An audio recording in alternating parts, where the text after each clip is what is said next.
Leanne Kruger delivered the first child care credit in Pennsylvania history. She fought to decrease property taxes for our seniors and for new tax breaks for seniors. Leanne has delivered historic funding for Delco schools, for mental health programs, and school safety.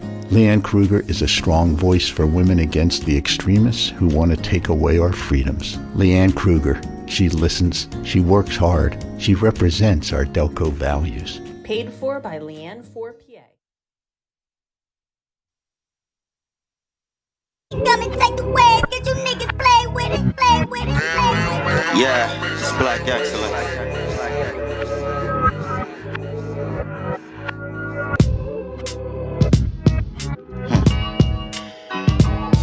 It's black excellence.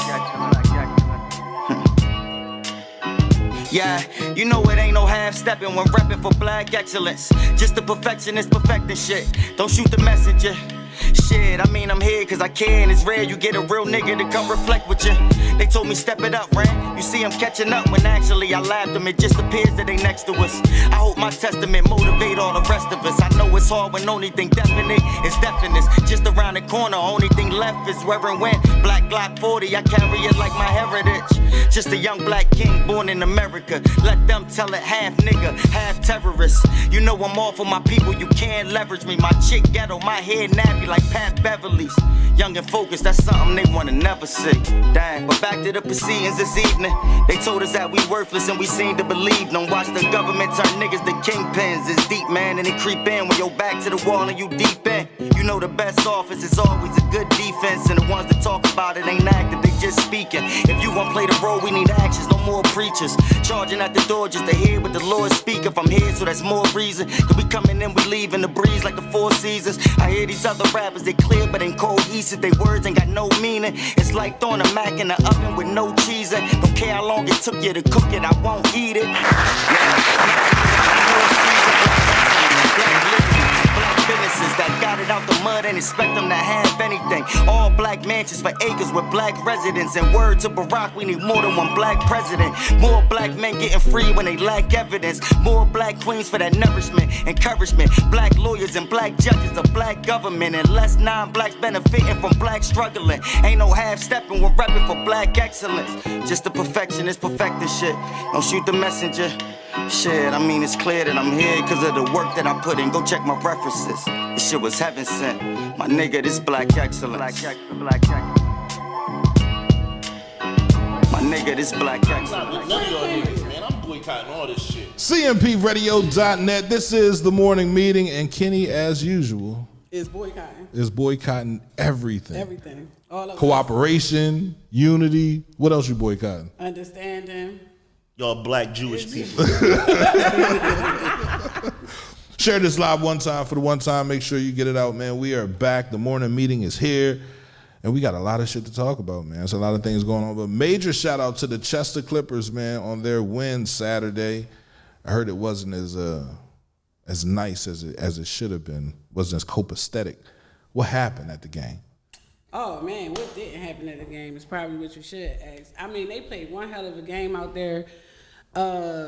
First quarter, we was up by, I think, 6. Then they came back. It was 7-6. They was up. Second quarter, we scored. 15 to 7. I think it was 15. How you don't know? You didn't write it down? No, I ain't write it down. Damn radio I don't station. know. Well, I didn't know that I was supposed to do all these things. I actually thought he was there. It was a nice crowd out there. The atmosphere was great. The weather was great. It was good. I thought P was there. I didn't know that. You know, with PIAA, we don't go there. Yeah, unless I'm down with the high school, and it's coming through the high school's broadcast. The ending score was 18-15. 18-15. Clippers won. What's the problem? We go in the second round. No, it's just how, you know. So we allow people to come into our neighborhood so bad and degrade us with their words that it kind of sort of it bothers us, and we don't think that it's fair that because we don't go to their neighborhoods, we don't go to their stadiums, beat them or even lose, and then talk down about them. We actually have empathy towards them. Oh, sorry, sorry for your loss. Great game, y'all played it out, whatever. But these boys come to our field and they say whatever they want. This is what happened after the game? Third quarter, it was a little tussle on the field with number 30 and their number 56. Number 56 should have been put out of the game. He should have been ejected from the game. But they kept him around. They allowed him to do some bad fouls. He was like just fouls. Yeah, fouls. That's basketball. Fouls. I know what it is. Whatever, home run. Oh yeah, scores.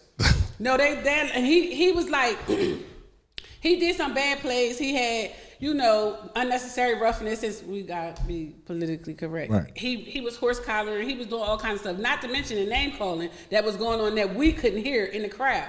And it's like, how much can our kids take? It's not fair. So how calm do you expect them to remain? So it was a little bit of scuffle on the field. It kind of sort of got the fans in a ruffle, but it made the Clippers like, come on, we got to get this touchdown, get this out the way. So they went up 18, I think it was like 18-7.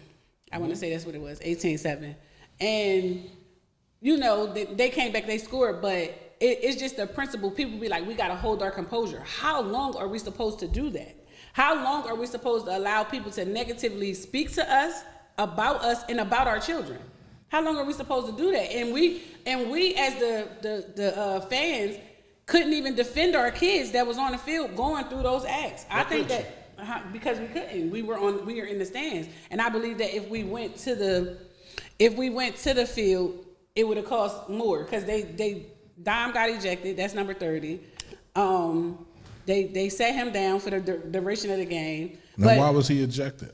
Oh, because he was angry about what was going on the field. And I believe if you go and watch the clip on YouTube, you can see as to where number 56 was like intentionally trying to hurt our players. And I believe they called them horsemen. They send them out there with intention. That's part of football. No, it's not. It's not. An intentional injury is not a part of football. No, it is not. There were times when Lawrence Taylor would tackle a quarterback to purposely break his leg. After the play. That's what football was about. Well, it's not about that anymore. Why isn't it? I don't know. They changed the logistics. Too many football moms. Yeah. Well, more dads should show up. How about that? They don't. More dads do show up. No, they show up for the game. They don't show up for the practice. There are no females on the coaching staff. Right. So keep on drinking your coffee. I'm gonna figure that out. And I'm pretty sure since the dawn of time, most dads didn't show up for football practice. Right. They were working. Right. It's crazy. Where? They were somewhere working. Well, they ain't working now. Why ain't they working now? Because they not. They just not at the games. You can't speak. You can't speak for everybody and say you can't speak for everybody either. I'm not. I'm just saying for the men that are there. Do you go to your son's practice? Absolutely. Okay, so his mom don't have to be there, right? No. Do you go to your son's practice? He runs his own business. Hold on. Do you go to your son's practice? Well, them girls don't go to work. Them girls out there in their scrubs. They leaving early so they can be there for practice. You can't do that. Don't say his job is more important than hers. I'm not saying his job is more important than hers. I'm saying it's not enough men out there. I can say this. You asked and I can say this. My dad was a full-time dad. Guess what? He didn't go to my football practice, my baseball practice, my basketball practice. He didn't go to none of my games unless I told him to come to my games, which I understood because he was the man that was running his business all the time, and I respected that, and he came when he came. So we supposed to respect that and expect for the mothers to be a part 100%. Is that what you're saying? Huh? So no, you're asking me. You're asking me, and I'm telling you, some dads don't got to be there. That isn't like down to the football field, we can go down to the Panthers field today. Right. We can pull down there for their practice today. Right? You'll see 80% women out there. They in their scrubs. Right. They in whatever they wear to work. Okay. They got their chairs. They waiting for their kid to finish practice. Right. Where are the dads? Don't tell me here, Edward. All right, so you're telling me that because the moms are...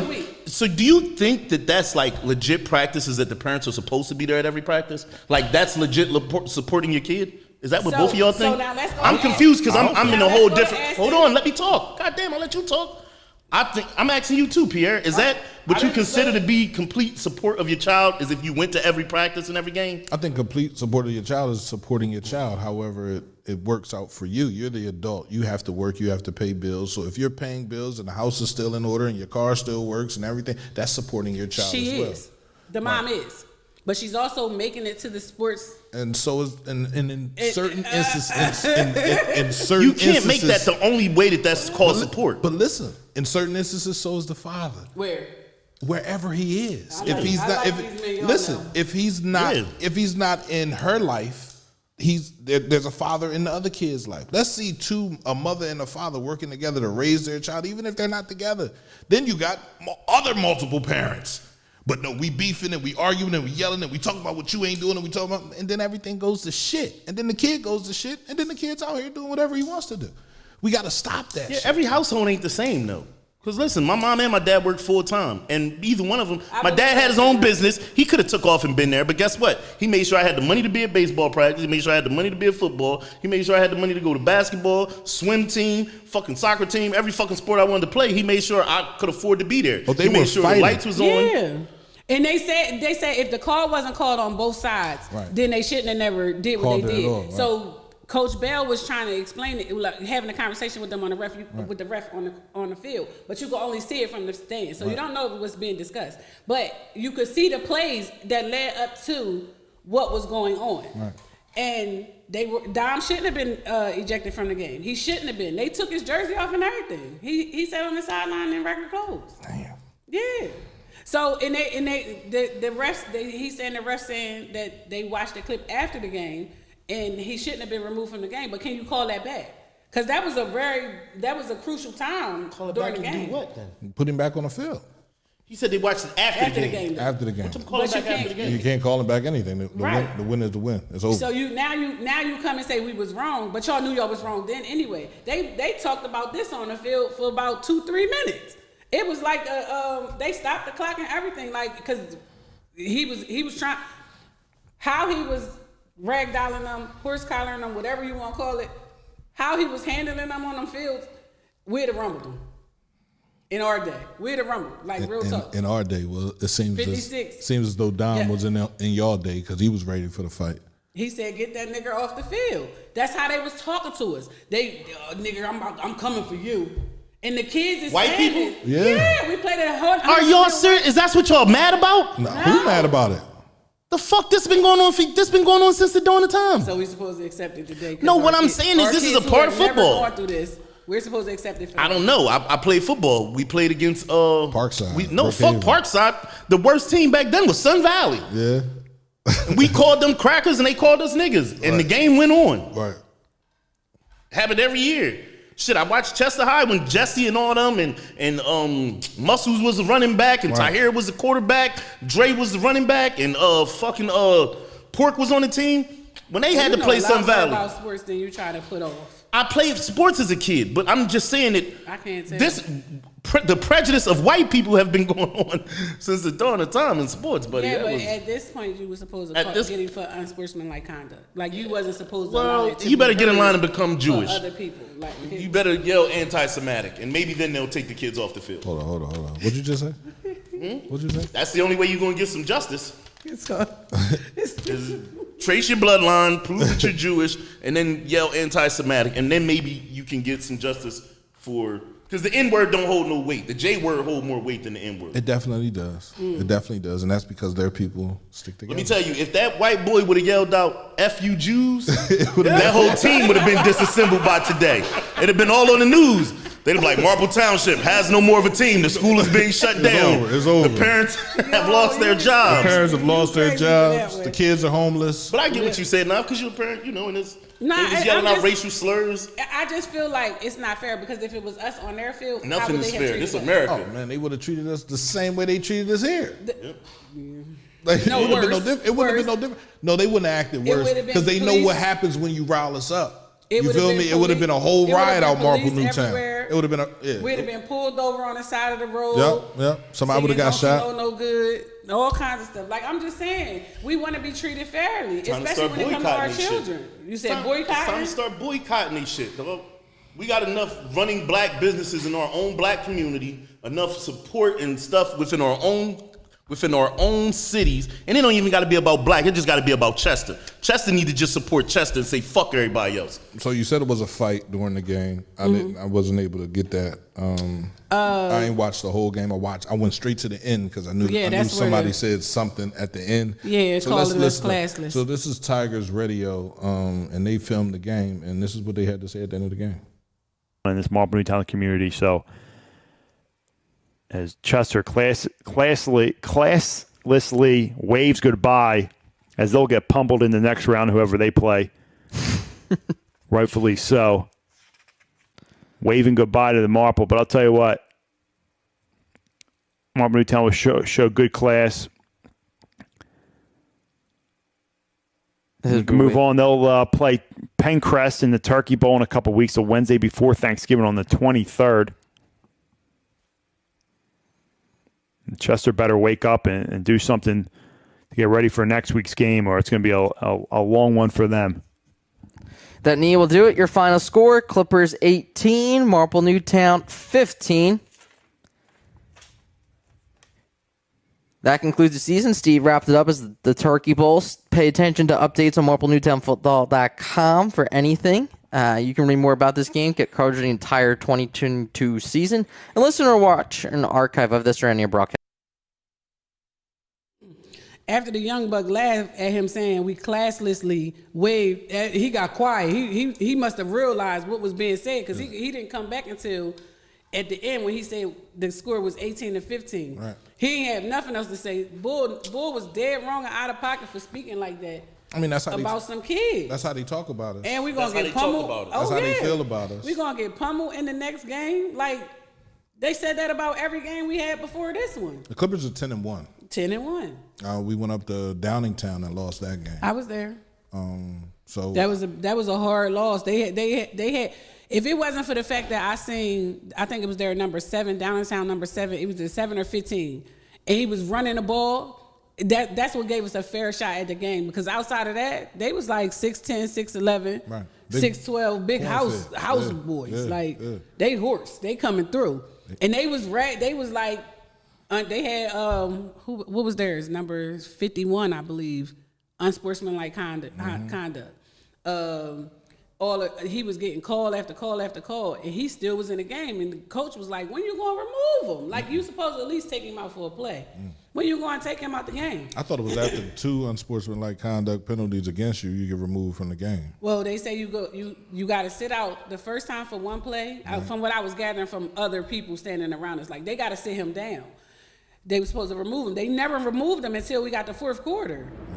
And it was like, it's like they can't wait to see him, to see them hurt one of us. Right. So that's when they was like, pass the ball to number 30 to Dom. Like, he the tallest player we got. Right. All he got to do is reach his hand up. He's literally taller than half the other kids. But, shout out to all of them. They leave their heart on that field. And they playing the refs. They playing the other coaches. They playing a team full of racist people. And they leave it all right out there. I respect them. Shout out to Jalen. Shout out to Mir. Shout out to Dom. Shout out to Bree. Shout out to all of them. Shout out to Keyshawn. Shout out to Noble. Noble had 134, 135 yards. Noble, rushing? they talking about don't nobody else touch the ball but Noble. Right. His rushing yards was crazy. Right. He carried them across like 30 yards. Let's go. We going all the way to this first down. Let's go. I don't know. See, I'm not against like the moms and all them being at every practice and everything, but I think when you integrate stuff like women into sports, which is not a bad thing, don't put me on the chopping board, boycott me. I don't care. But when you put a lot of female interjection into a male sport, you get words like "that's not fair." You get words like, "Oh, they should have sat him down. He was too rough." You got men that saying that. Let me tell you. Standing around in the stands saying the same exact thing before the women. We'll fight it out on the field first, bro. Listen. As a woman, you only played against one big boy team. All right, and let me tell you, when I was a kid again in the 90s, what was the biggest team to play against? What was the toughest team that everybody in the whole Pennsylvania said, I don't want to play these boys? They're a bunch of grown men. Glen Mills or St. James? Which one? Glen Mills. There was nothing worse. There was nothing bigger and badder than Glen Mills team coming to play you. Well, they was coming in from everywhere. Football, basketball, baseball, right. Track and field. You said, oh shit, here come the grown men. This is what they look and like out they there. plumaged. No, so it's not our players that are complaining, because even though they have height and weight over us, we have speed. So we have the ability to get through the line, but at the same time, it's still unfair to have to play all these different entities of the game. I can say it's unfair because I'm watching it from the outside. I'm not a player, so I don't know. You know what I mean? What entity are you talking about again? We got to play the refs. refs. Stop right there. So let's go with the refs. The refs, at one point in time, people complained all the time because guess what? The refs were part of the mafia system. Absolutely. And the refs used to waiver the games just to go with the betting. And on top of that, most refs at one point in time were white. In the 80s and the 90s, you had to fight to get a black ref. It was really hard to see a black ref unless you were in a black community. Down this time, we had 2 black refs out there. One of them was our personal ref, and the other one, he wasn't with us. They don't mind not showing it. The refs ain't never been with people of color. Is your shoes too big? What's up? You tripping? Whether they were of color or not. They still don't. Right. That's why I say it's Chester versus everybody. The refs, the people in the concession stand, they selling us hot Gatorades and cold pizza. I was mad when I went up there.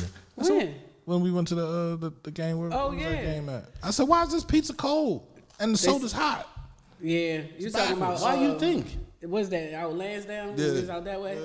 Yeah. Listen, but downtown wasn't that bad. They had just had like a spirit night or something, so it was like a lot of kids out there in pajamas and tutus and shit. Like I'm like, y'all not cold? No. But you gonna say, excuse me? One thing I don't tolerate from no race of kids is disrespect. And I don't care who you are, sweetheart. We can work this out right here. But it's like, I don't know. Shout out to Chester for going to the second round of the playoffs. Plymouth White Marsh is our next opponent. Right, and you know, it is what it is. We're gonna work this thing out. We're gonna prove the state wrong and go to the chip. That's it. That's all. We ain't gotta worry about what they saying and what they doing or whatever. We're going to do what it do. And that's one thing Chester always does. And we're going to support them always to the end. They not going to act like they did out downtown. As soon as we get to the fourth quarter and they not performing how the crowd leaves, stay to the fucking end. They stay to the end. Them boys ain't leaving off the field saying, man, it's over. They stand and fighting to the end. They literally fought all the way to the last second of that downtown game. They did not give up. And it was so many times that I'd have felt like I just was beat down and walked off. So you gotta stay to the end, Chester. Your fans, stay to the end. That's our goal.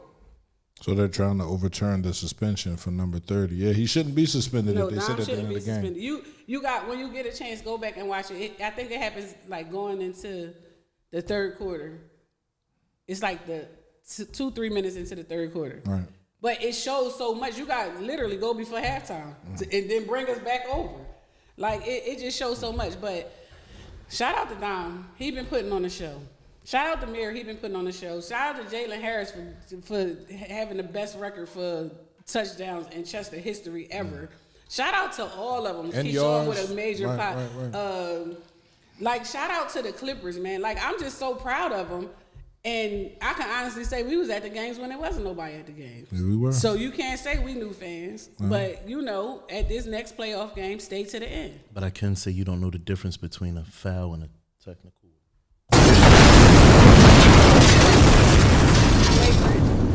What? Whatever ones you was yelling out Unnecessary earlier. roughness? Yeah, you was just yelling out shit. Home run. I know the difference. That's basketball, flagrant foul. I'm just saying she's attended too many fucking games not to know when the flag The flag. was. Yeah, What the call is. It's a yellow flag. It's a yellow flag. Oh, we know. I know we got, 18 of them in that Lansdowne game? God damn. In the third quarter? Damn. 18 in the third quarter. 18 fouls. False start. What else they say? Offside. It's Chester versus everybody. I was like, we was waiting Definitely for Chester it. versus everybody if y'all getting that. What did D-Train say? What did he say? Where's the flag? It's Where- coming. right. Here it is. There it is. Yep. Swear to God, it's like clockwork. Soon as the play start, flag. They didn't want Especially y'all if to we win. Of course they want us to win. The refs had it clean. Hey, June. And it didn't even matter. Yeah, so, but let's get into the selection. Yes. It's election time. We only got one seat that matters. In my opinion, don't get me wrong, they got the senator, the governor. They got the senator seat up, the governor seat up, and the Congress seat up. They got the state rep seat up. You got Carol Kazine running against Ruth Moulton.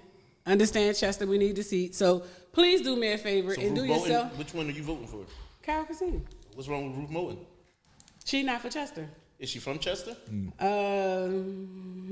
one can answer that? She lived here, moved, or something, came back, or I don't know. She started running because she wanted better for the Highland Gardens. That's where her daughter was living at. Right. She couldn't give us no. She only wanted better just for the gardens? Just for the gardens, bro. Not for the rest of the gardens. What about the McCav? It's right across the street. The gardens. Her daughter was living up the garden, something about the playground and the kids not being able to play, blah, blah, blah, blah. So I wanted to do something better. So I came and I ran for state rep because that's who runs the parks and recreations. And I did it. And then, I don't know that answer. And then, I didn't know that happened. Or no, I didn't know. So she's are you not being the person biased? for us. No, she's not the person for us. That's it. That's all. I've been saying this for 3 years. So in 3 terms. She done ran 3 times. Which one is Republican and which one is Democrat? Ruth Moulton is Republican. Ruth Moulton is Republican. Yes. Carol Kazan is Democrat. Democrat. Yes. Which one are you? Democrat. Democrats. I'm a Republican. And I'm running for Carol Kazan. That's the only reason why I'm coming out to vote tomorrow. So come out to vote tomorrow. Huh? That's the only reason why I'm coming out to vote So tomorrow. you ain't worried about the governor? Not really. I'm going to vote for who I'm going to vote for. Who the governor going to be? Oz? Dr. Oz? No, he's running for senator. Senator. We're gonna get to that. But you said that's the only reason why you coming I'm out to only vote. coming out for that. is Local state rep. politics to me is the most important to me, and I feel like it starts there. But you're not going to vote on the rest of the ballots? I didn't say that. I said I'm only reason why I'm actually getting up to vote is to vote for Carol Kazan. So she gonna vote Carol Kazan, And then I fill in the rest of my little then all the bubbles. rest Republicans. Without doing any No, that's not research on them or true. nothing? That's not true. But you're not going to do true. any I'm- research on the other people I you're did going to vote on? research. I did research. And it's bad because the lesser of the two is Scanlon and what's the other name? Dave Galouche. Yeah, so of course I'm voting for Scanlon, but still, it's just like, I don't know. You voting tomorrow? My vote is very transparent. I don't hide who I'm voting for. I'm very transparent. I tell why I vote for them. I say what they do. It's all about what they can do for our city. And being honest, they all make promises to do things for our city, and then they never show through. See, we don't never. Why you voting? I'm voting for Carol Kazan. Is this a personal thing? Personal what? That you voting for Carol Kazan? Because that's the only person you seem to care about on this whole voting. She's from Chester. She's a black woman. She's from Chester. She holds the best interest for Chester. Of course, it's personal for me. It's for my city. Okay. That's all I asked. Oh. I'm just saying you didn't say anything about anybody else. You know what I'm God, saying? but this is what this You're is a the Republican only reason- voting for a if she Democrat. wasn't- If it wasn't, Do you have personal incentives? Did she promise you something? Never. Damn. I'm not Bigger running. picture? See, I'm not running. So the people Cheaper that's seafood running promise prices at people the who warehouses? No, ain't none of that. Just checking in. I don't know. Did she Seems promise- like some I wish. initiatives She here. promised a seafood salad from the courthouse. What she say? I wish. Did she promise her the contract? I'm just saying that it is very seafood important contract. that you get out and vote tomorrow and put the proper people in place because next year's election is a big election for us.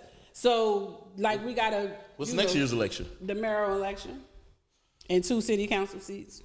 The mayor of Chester? The mayor of Chester. I know who I'm voting for. Who you voting for? Don't worry about that. Why? So why you not transparent with your Because vote? it's not about you. It's about me in that box that I got to You go voting in. for 16 buttons?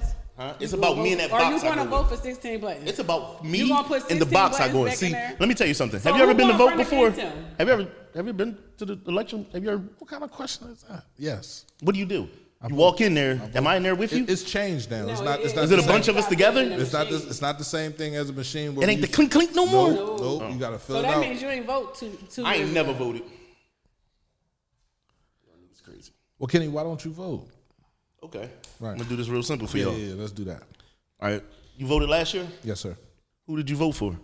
What Did they you do mean? what they said they was going to do? Did you vote 4 years ago? Did they do what they said they was going to do? Hey, did you vote for 8 years ago? Did they do? No, because I just keep hearing everybody say the same fucking thing. So check this out. What I see. Politics, piles of shit. Right. So this is what I do. I say it's a pile of tricks, right? But what I understand is they do what they say they're going to do for the people that show they have power. So when the LGBT helped get Obama in, what did he do? He okayed gay marriage. He did everything, and everybody was like, "Oh, Obama's gay because he's doing everything for." No, what Obama did was move for the people that moved for him. All right. If black- I voted for Obama. I'm a big lesbian. If black, we already know that, right? If black people do not come together, stick together, and show the power of their vote, they will get nothing. And that's what we have gotten. And we can go back to the last show, the last 50 fucking years. We have gotten absolutely You got absolutely nothing. Nothing. And when the most votes ever came out and when Puffy rocked the vote and all that shit, guess what all these black communities still got? Nothing. Because y'all playing in they fucking system. In a system where they are telling y'all that the J word is worse than the N word. Where the Holocaust was worse than 300 years of fucking slavery. Where year. reparations can go to one color of people, but not a dark color of people. Nah, fuck y'all votes. That's what they say to y'all every time. They come over here, they put their hands out, they get all this fucking KY jelly, and they come in y'all black neighborhoods and they, hey, what's up, man? You need this? Yeah, you need this, man? I got you, man. I'll be right back with it. And guess what happens a week after the election? Y'all never see them motherfuckers again. I never seen Biden back in here again. I never seen nobody get paid off of none of these situations y'all talking about. Guess what? Y'all complain about the mayor. I'm not saying nothing bad about the mayor, but what I am gonna say is whatever y'all said he was gonna do hasn't got done yet. All this shit that y'all vote these people in to say they gonna do what they say they gonna do, never fucking do it. They only wash the hands of the niggas that's next to them. But I 100% They only wash the hands that's next to them. You just said it. They only wash the hands of the people that brought out the most votes for them. But guess what? Blacks have been bringing out a lot of votes. What happened during Rock the Vote? I thought y'all said that was like the biggest vote when Clinton and them was in. Oh my gosh, when Obama just won. Guess what Obama did? He went and fucking killed Gaddafi. He killed the only person that was about to give us some black fucking dollars. I don't get it. I mean, you know. Why did he do that? Because it was going against the system. Understand, when the president gets in there, the president has no power. He's just a figurehead. Let's just put this man in this position. There's so much. Still gotta go through there's all so of many. us to get It's a what whole he pyramid. wanted. We just gonna put his head there and say he's the president. But at the end of the day, you got senators, you got congressmen, and everybody else that make votes. Everything Obama tried to do, they downed it. They no, we can't do that. We can't do that. Why? Because we only voted for the president. We didn't vote in the midterm. We didn't vote in none of the other elections. So if black people don't come together and say this is our vote, this is who we want, we will continue to be the last people fed. Pierre, you know what? This is like fucking deja vu. I heard you say this 4 years ago, and years before that, and the years before. Stop! This is what they always say. But y'all This is niggas what y'all don't. always say, Y'all man. niggas don't never stick If us together. niggas don't That's come why I said- together, That's why I said local and guess what? politics. Every year they do come together and vote, though. No, they They don't. And this is why I say local politics are the full of most important shit. to me. No, So wait a they minute. don't. Hold on. The only Let's time- reverse back listen, here. a Yeah, lot let's of go, people let's go. never Let's go really back voted here. So they until didn't come out Obama. and vote for Obama? That's the only time Did they? a lot of blacks really came No, out they and had a voted. bigger voting quest. They said for Bill Clinton. When that Rock the Vote joint hit with MTV and all them black people saying, yo, y'all gotta vote. You gotta vote. The first term that Obama got in, it was the highest number of black people ever voted to vote. Right? Black people. We're not talking about the beyond whole Bill Clinton. The second term is Okay. when niggas was like, he ain't really doing nothing anything to- for me. I'm not coming So, out. then the so second can we time was agree when here? you Can can we agree? approve. Hold on. Let's agree Right. with this here, right? Yeah. So you're telling me the biggest term that you got black people to vote, right? Was when Obama ran. So everybody, prior to Obama getting in the first time, y'all came together and you said, man, us black people gotta get together. Our vote count, man. We gotta get this guy in here because he's saying he's gonna help us. And boom, you got him in there. And then by the second term, what the fuck was y'all telling me? That he ain't do true. shit for us. He couldn't do nothing for us, and that's and the worst part about the whole Whether thing he with couldn't him- or he Can I didn't, finish? the fact is that he didn't. It didn't get done. He couldn't. If you can't, so right now they saying Stephon Roots is putting stuff on the table to for Chester, and he's being denied because he's not down with their party. Right. Right. So are we saying that he? Or are we honestly saying that he's not a good city councilman because he's not doing anything, or because he can't do anything? If your hands is tied, this is the three-way panel. So all three of us need to vote together, or 2 against 1. If he's up here making, and I'm not a fan of his at all. If he decides to run for mayor, I'm not voting for him. I'm letting y'all know that now because I feel like he should be voicing what's going on over there, like he was doing this on his podcast or whatever, his vlog, whatever it was. I feel like he should be speaking up. Hey, I asked them to give us this, that, and the third, and they said no. How do you know he won't be a good mayor? So anywho, it's my opinion. So anywho, he's over there. He's fighting against a group of people that are against him from the day he stepped foot over there. So everything, even if it's good for the city or if it's bad for the city, everything that he proposes, they say no to. He doesn't even finish his sentence before they say, how do you vote for that? They all say no. So are we saying that he's not doing his job or he can't do his job? He's not doing what he said he could do. You can't do something. I said, I asked him, sitting here on CMP platform, how are you going to tell us you're going to do something when you have to get their vote? Listen, how man. can you promise us anything when they're against you already? I hear what you're saying, right? So you're saying, all right, here we go. Pierre runs a pizza delivery company, right? Uh-huh. He say he got the best new pizzas to fucking deliver around the city. Uh-huh. I order my pizza from Pierre. I don't give a fuck if 100 niggas shoot at you from Just Pizza to all the way over here. The fact is, did you deliver the pizza when you said you was going to deliver the pizza that you told me you was delivering or not? Whether you got a clear walkway to do it or whether it gets there through hell, sleet, and snow. So how am I going to be able to do something if it counts off of votes of other people who don't particularly care for me? What I'm saying again is he said he was going to deliver something and he doesn't. So are we mad at the people that blocked him from delivering it? Are we mad at him? You should be, because they're That's not the way giving it it a works. fair chance. So we just going to skip over the fact that he didn't deliver it. He couldn't deliver it. He couldn't do it. So you giving Obama a pass because people didn't sign off on what he So said. it's basically like you saying this. I own a pizza delivery company. I said my pizza be there in an hour. It gets there an hour and 15 minutes. Hour and 15 minutes because I had to stop and get gas. I should have known I needed gas. Then you can blame him, right? Because he didn't know. But when you sit there and say my engine just failed and I had no idea and I just bought the car yesterday, that's not my fault. That's a car situation. But it still falls under the category of your fault because this is the time you said you were delivering it and this is the time you got there. Fuck everything that fell under the umbrella. But listen, if we as people stop voting and don't vote and get the right people I didn't say stop voting. The system doesn't work, bro. And it works for the other people. They understand how important it is to win elections. That's why they doing all the shit that they doing. Oh, you can't feed people in line. If you in the line, you can't do this, you can't do that. Mail-in votes, all that. All the shit that they're doing right now is because they know that we understand just a little bit, not a lot, not enough to move anything. But if them motherfuckers realize how powerful they are, we're done. We're done. What do powerful people always say? To keep people underneath of us, they gotta remain stupid. They gotta fight amongst each other and yell amongst each other and scream amongst. Then they beat y'all in the head from the rip of the ideal of Democrats and Republicans, because all y'all do is fight against each other instead of coming together and saying this is what we need done. This is what we need. That's why I say I don't do none of that shit. One person's idea is never better than the other person's idea. I can't agree with you. I can't agree with you because then it makes me look incompetent of doing my job. So we got to go my way. When Stefan ran and we interviewed him here on CMP, we asked him what is it that he can promise us that he can actually pull through with. He couldn't promise us anything. Not when you're going into a bunch of people that already blatantly hate you. They don't like him. They didn't respect him. They don't have any respect for him, no matter what. They having meetings on the side. They pushing certain things to the next meeting. They doing all kinds of stuff. Like, no. He was at a loss from the beginning. And now I'm honestly saying because he wasn't vocal in what was going on in his 2 years, because he wasn't outright saying how he was bashing us on the vlogs as Chester citizens, keep us aware of what's going on in these meetings because everybody can't make it. He was bashing Chester citizens on the vlogs. I didn't see that. Oh, well, he did. I seen him uplift Chester people. I didn't see him bash. Where you see that? You hold anybody accountable now today, bro, it's bashing. Like if you say anything. Don't do that. Well, give me the that quote was holding that him accountable when he called us ignorant and disrespectful for holding a funeral. Holding a funeral? They hosted a funeral, and he said it was ignorant and disrespectful, like we didn't have the knowledge of what was going on during COVID when COVID was at the beginning. Like, bro, he was disrespecting us, calling us ignorant, and we was damn near trash. He just didn't use the word trash.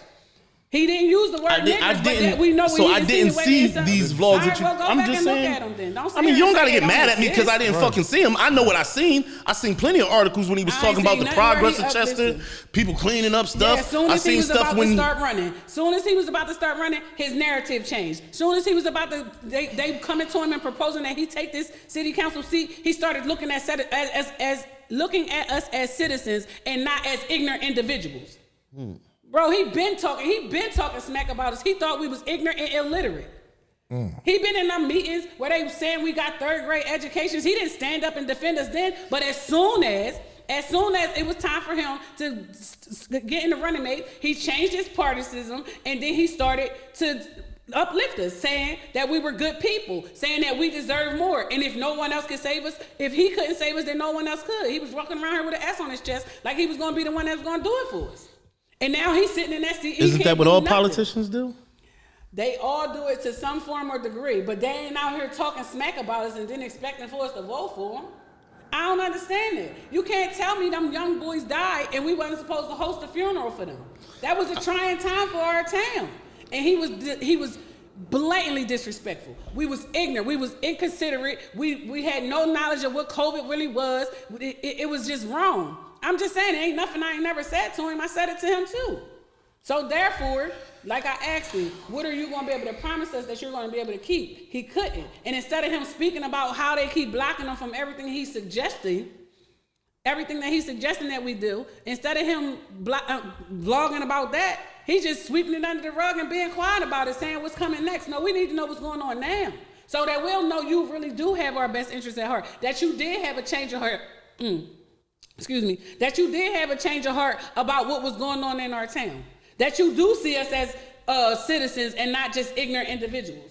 Tell us what's going on in the meetings when we can't make it, or how about you tell us what's going on in the meetings that's not a part of the. So you were upset with him at one point in time for saying that Chester has ignorant people? I'm still upset with him. Or with him does for ignorant saying it. stuff? I'm still upset with him for saying it because I am. We do.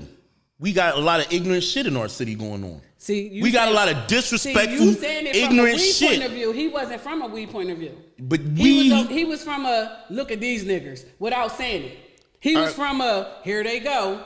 Here's what's new in Chester. He built a whole vlog or whatever it was that he had going on the internet around the negativity in Chester. And then all of a sudden he comes talking about, well, the citizens deserve so much more, and this, that, and the third. And now he's sitting down on St. Pete talking about if nobody can't do it, then who will? If he can't do it, then who will? Not you. Who and ran? He didn't get my vote. Who ran? I don't know who ran. How do we always want change but no one wants to run? Man, he ain't the change we need. Like literally. He's not the change that we need. So right now, the change that you need is needed. So who are the people that you would say you would put up and you would vote for? I don't have nobody I would vote for. So Thaddeus, Thaddy Daddy should be the mayor again. No, he should not. So who's the what's next? What's wrong with him being the mayor? Somebody got to step up and run. Now, whoever you put up, I'm behind. So who would you put up? Yeah, who would you put up? Who would I put up to run for mayor? Give me a couple seconds. Y'all go ahead with that. And what did Thaddeus do that was so wrong that he can't be mayor again? Obviously, somebody in Chester must like him because ain't nobody run up against him last time, right?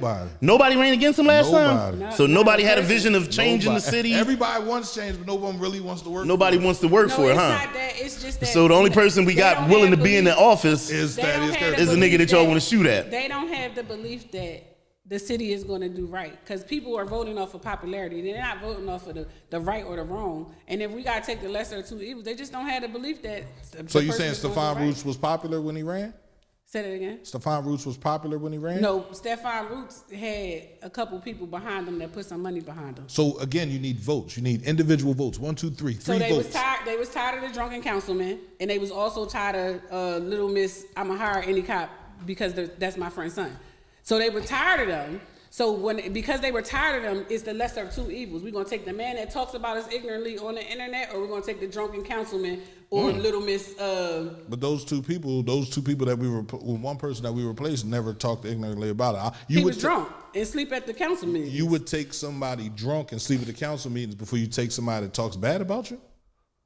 No? I already know with the councilman, the drunken councilman, I knew he wasn't doing shit anyway. He just was there after a while. He just was there. And then I got a new bad taste in my mouth about him. So it's just like, I'm just saying. Like, if it's some things that we can talk about when it comes to these people, and there's some things that we can't. Right. And the disrespect they have for women, I don't like. Plain and simple as that. I don't care if they have wives, they got daughters, they Donald got sisters. Trump said grab them by the yams. I ain't yams. got nothing to do with Donald Trump. I'm talking about right here in the city of Chester. I'm talking about right here in the city of Chester. That's all I'm talking about. So if it's up to me, if I could figure out somebody who's willing to run and not scared, I would definitely do that. But people look at it like the citizens don't care. No matter what you give them, it's not enough. Until you give somebody something to care about, you're right. People don't care, right? Why would they want to see different if no one steps up and shows them different? What do you want them to give you that's going to make it different, though? What do you want? What are you asking for? Like, what do you see? I don't know. I got a different mindset than a lot of motherfuckers, right?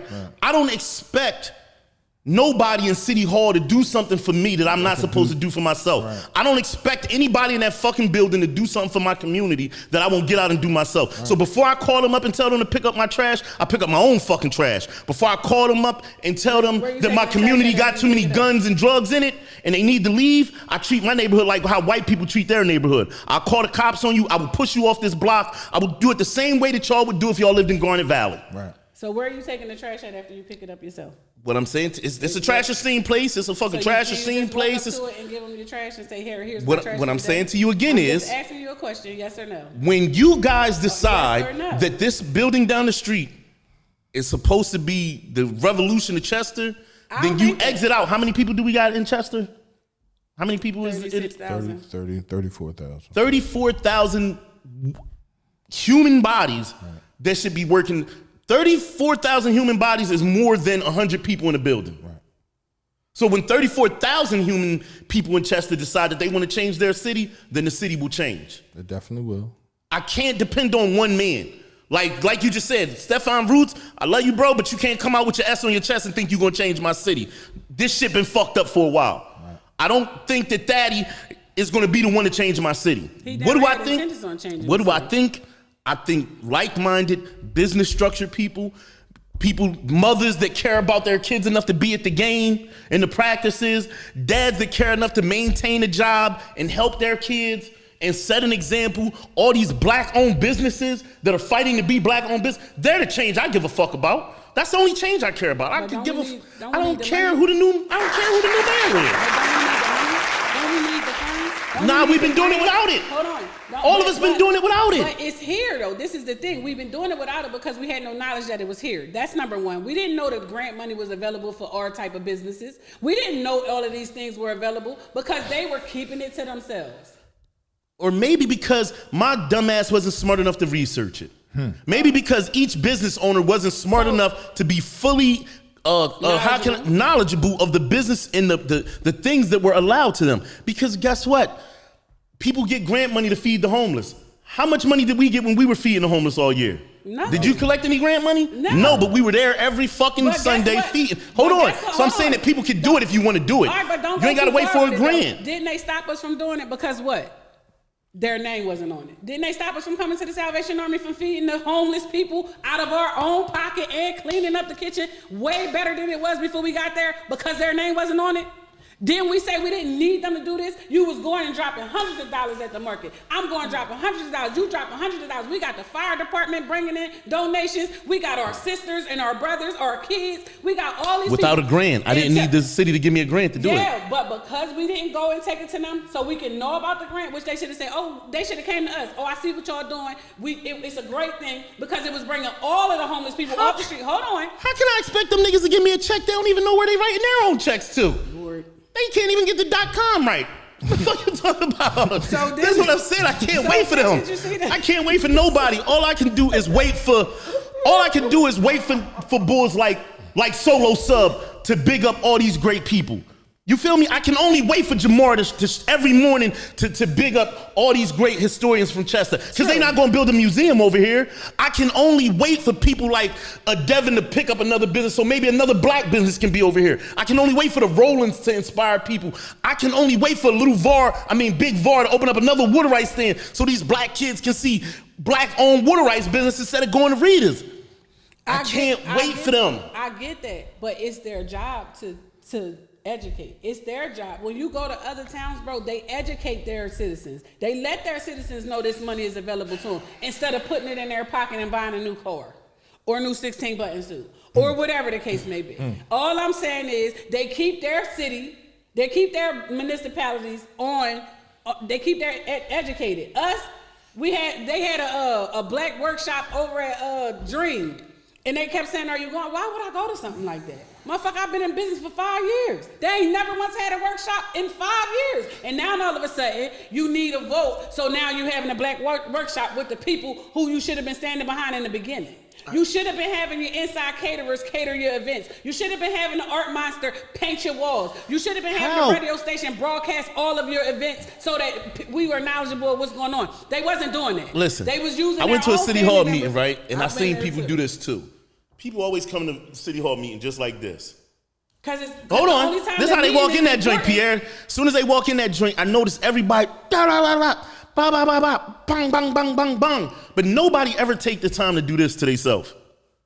Maybe they didn't give the art monster a grant because the art monster didn't write out a formal proposal and take it to them and say, hey, I'm here to do art for the city. Maybe they didn't give Pierre a grant from the city for the radio station because Pierre might have not walked in the office with the right paperwork to do. I can't always point the finger at other people when my in-house ain't doing right. If I come to you and say, Kenny, I need this X, Y, and Z done, or hey, I'm bouncing ideas off of you, right? Are you not going to give me the knowledge that I need to get those ideas Sure. Okay, so if you going over there and you telling them, hey, listen, this is what I want to do. I want to go around to all these. They gonna steal it. Building. But they're not gonna tell you the right way to do it, right? No, they just gonna steal the idea. Little cousin, Lil Ray, now we're gonna see stick figures on the fucking wall, and they're gonna call it art. Plain and simple as that. The same. It's been going on for years. So, and I'm not just saying it to them because we know that it goes back to different. What I'm trying to say, the other people too. What I'm trying to say. We know that it go back to them too. But at the end of the day, you gotta look at it like this. If you're not willing to teach your village how to fish, then what happens? It's gonna be a lot of hungry motherfuckers, right? And then one motherfucker that knows how to fish gonna get all the money. So this is what's going on. They keeping all the knowledge to themselves. They giving their family grants. They pay. We talked about what happened at the Cross Colors event. How the fuck you paying your own daughter $15,000 to sing a song and we ain't enjoy it? Oh my God! Like what? You got a headache? What happened? What happened? Tell me. That's not what happened. She just. No. I'm just saying. As a person that's just hearing this, like, no. What happened? I don't know. You said it. That's what happened. I can't believe I came in here and the heater was on. Yeah, it's hot. What happened? How much was they paid? I don't know. I was not into politics at that time. At that point in time, right? Okay. I was still trying to get. So when we was just there recording, and this was now under the nephew's administration. Oh, shit. When we was just there recording, that wasn't us in the politics at the time. We wasn't. When they was up there dancing, it was like the dancing politician and the church people up there dancing. We was up. I got the video, so I know. I was down there. Okay. That's the situation you were talking about. Yeah, I'm talking about all of them, though. Oh, I don't know nothing about all of them. I ain't know nothing about that. I was just trying to be there. The radio station's trying to be there, bro. Like literally, like just trying to activate some people in the community to care. Right, give them something to care So you was about. just there acting. You wasn't caring. No. All right, so then you know what I'm talking about. I said that was before. I don't know anything about the inner workings of what's going on and how much people are getting paid inside. It doesn't really matter to me. That was a nice event. I wanted to continue on. Why not? Why not keep on doing the things everything that happened during homecoming, that's a great event. There's nobody making any money off of that. You know what I mean? Other than people selling shirts or people buying liquor or other things like that. Like, so then we move it here and we had the great event we had here on the app. That's another great event. We have to learn to just go ahead and have fun. And do it. And stop fucking complaining. Everybody want to complain. I don't think it's about the complaints. I think it's about the once we start something, what comes after that. What can come after that? Because just like, so they wanted to keep the momentum going. So they started saying, well, we could do this every weekend. You can. It's a public street. Yes, you can. If you got the peddler's license to be able to do it, you could do it wherever you want to do it at, right? You don't have to wait for them to approve it. No. They can't tell us we can't come onto our own business district, especially when you pay taxes here. Right. So it's them wanting to do the Halloween thing and him being 16 Buttons being mad because he wasn't a part of it. And I don't know. I like Daddy. Good. That's good for you. I like him as the mayor. I like him as a person. I don't like him as a politician.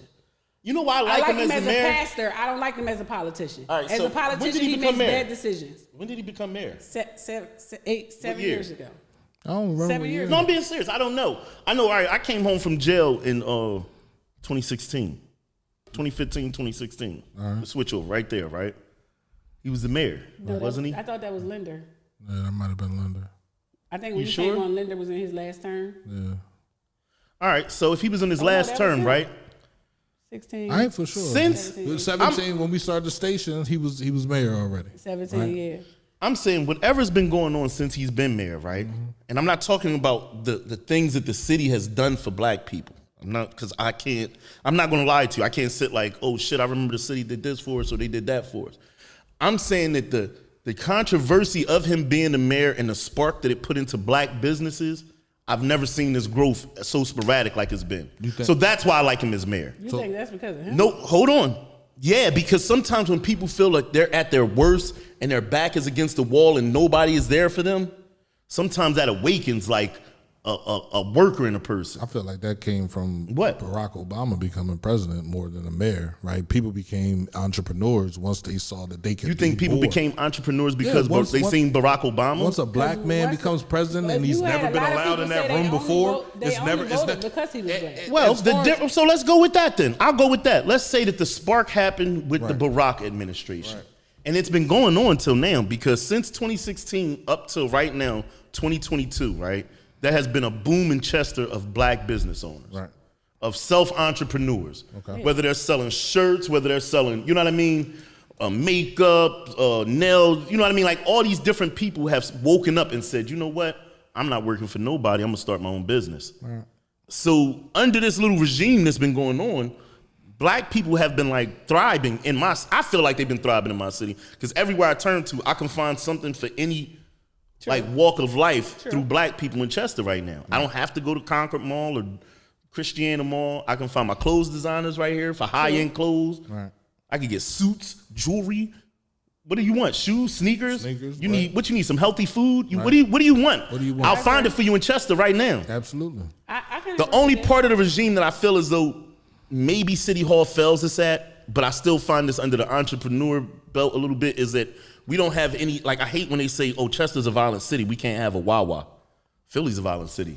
They got Very They got a violent. Wawa. They got tons of them. They got a bowling alley, they got a skating ring. Right. So it's like, I feel like we don't leave the opportunities for like, yeah, we got a soccer stadium and we got a casino. Nobody Why don't we sees- have? Nobody sees that. If we have 33,000 people here, and I don't know how many people We are able had to vote. all of those things, just so we clear. We had those things. Right. We didn't appreciate them enough while they were here. Nah, you I'm gotta not gonna say we understand. didn't appreciate I'm gonna them. say we didn't I'm gonna say appreciate the them. people that just like we owned complain. it, No, the people that owned it, the people that had those properties, because those properties became vacant buildings, those properties became dilapidated buildings, and people were using to get high in and everything else. The people that owned those buildings stopped caring about the area. No, Okay. I'm gonna say that the people in the area didn't care about the businesses. We had our own shopping bag here, but we still went to Brookhaven. We had our Where was shopping bag at? Hold on, it was Where nice. was shopping bag? Hold up, down off of Booth Street. We had a nice market down there, That bro. was Acme. It was That was whichever Acme. market it was. Shopping bag, it was shopping bag. Pathmark. That was shopping Acme. bag? I don't never remember Acme. I mean, What What Acme you mean? was Hold, here. which one you talk? Acme was in Acme was in Upland. Upland. Acme was in Upland. Where You feel Sam me? and Sam's What you at. talking about? The one that's in the McCaff? The Shopping one near the bag, McCaff. right. No, hold on. That was it in the was McCaff, nice yeah. when they first opened it. You got to understand they opened it. Oh, with that was our a real grandparents. market. It was a real market. But That- guess what? We got to the point where That we thing smelled like straight up dead cow in that So joint in why? the back. My grandma always used to go back there and get her meats until Sam and Sam's opened up. Then she'd go over What, there to then Sam go and there? Sam's. But literally, it smelled like that because people stopped caring. The people that work there, the people that own the building, they because stopped we caring. stopped going there. We started going. No, they to knew that they Brookhaven. were feeding black people. Man, they No, don't care. no, All the white people we left. gonna get the better meat out media. All we the gonna white get people the left. better meat.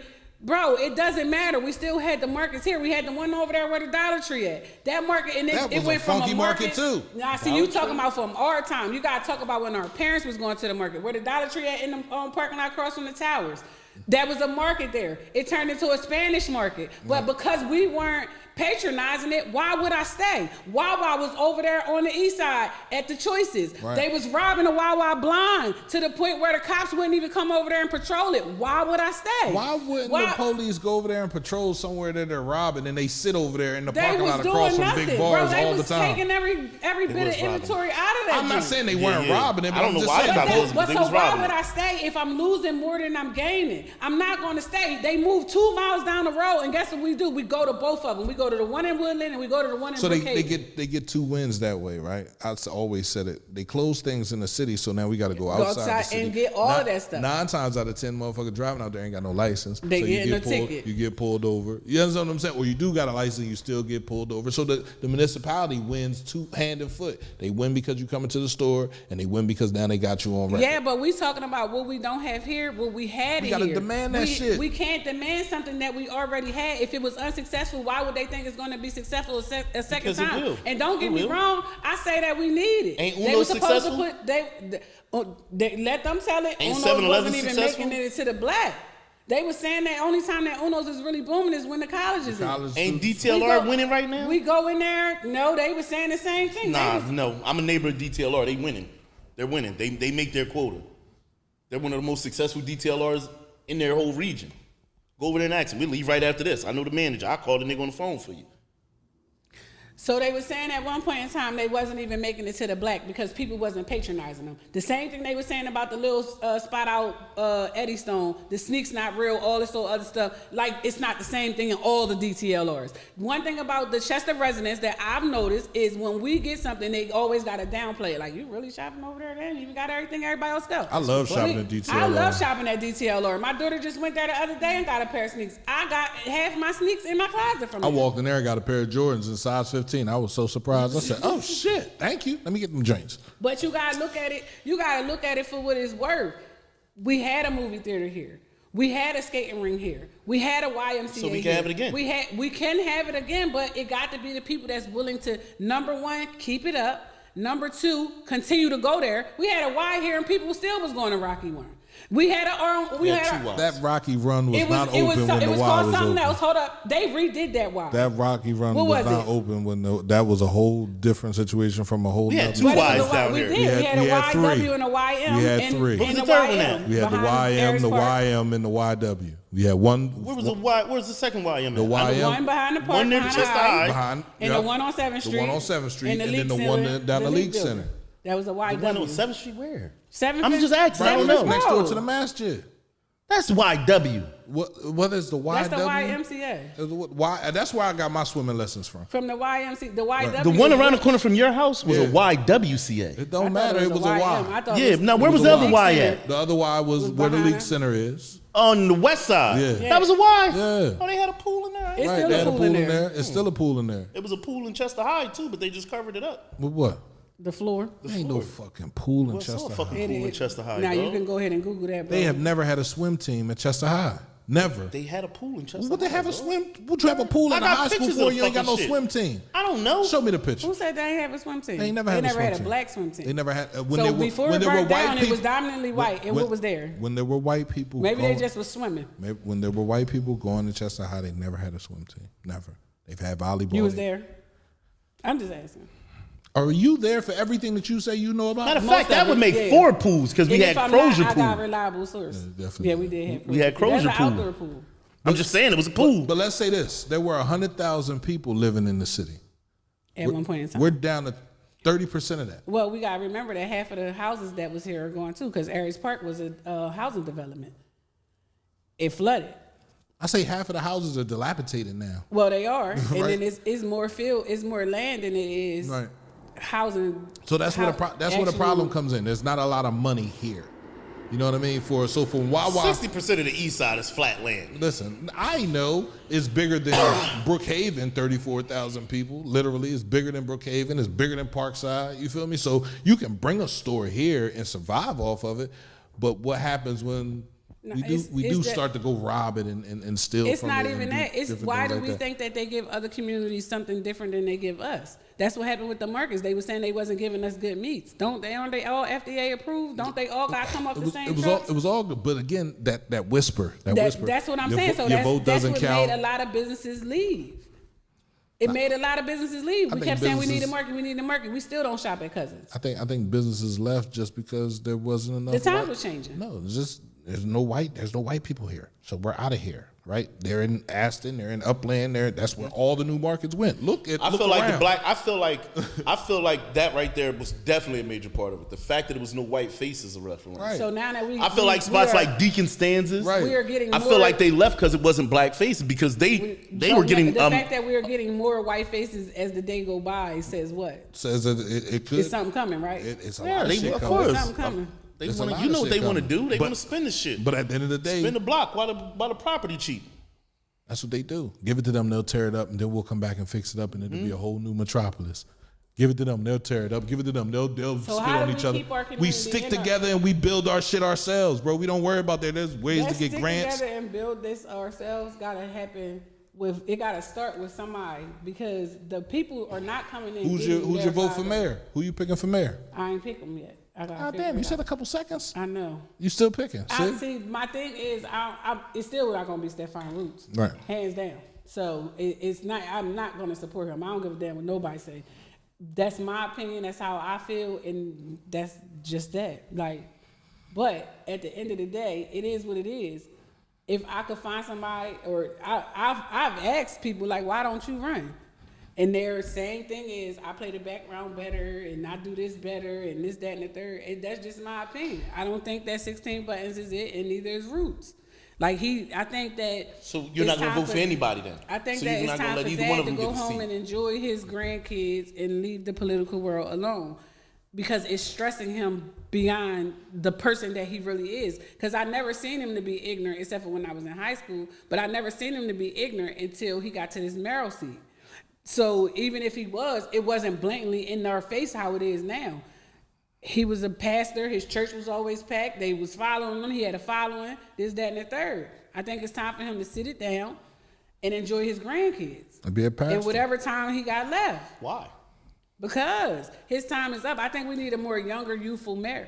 Youthful mayor. Yeah, I think Well, so- at one point in time, I was feeling like Will would be a good mayoral candidate. Who? And then he burnt us out of 400 racks.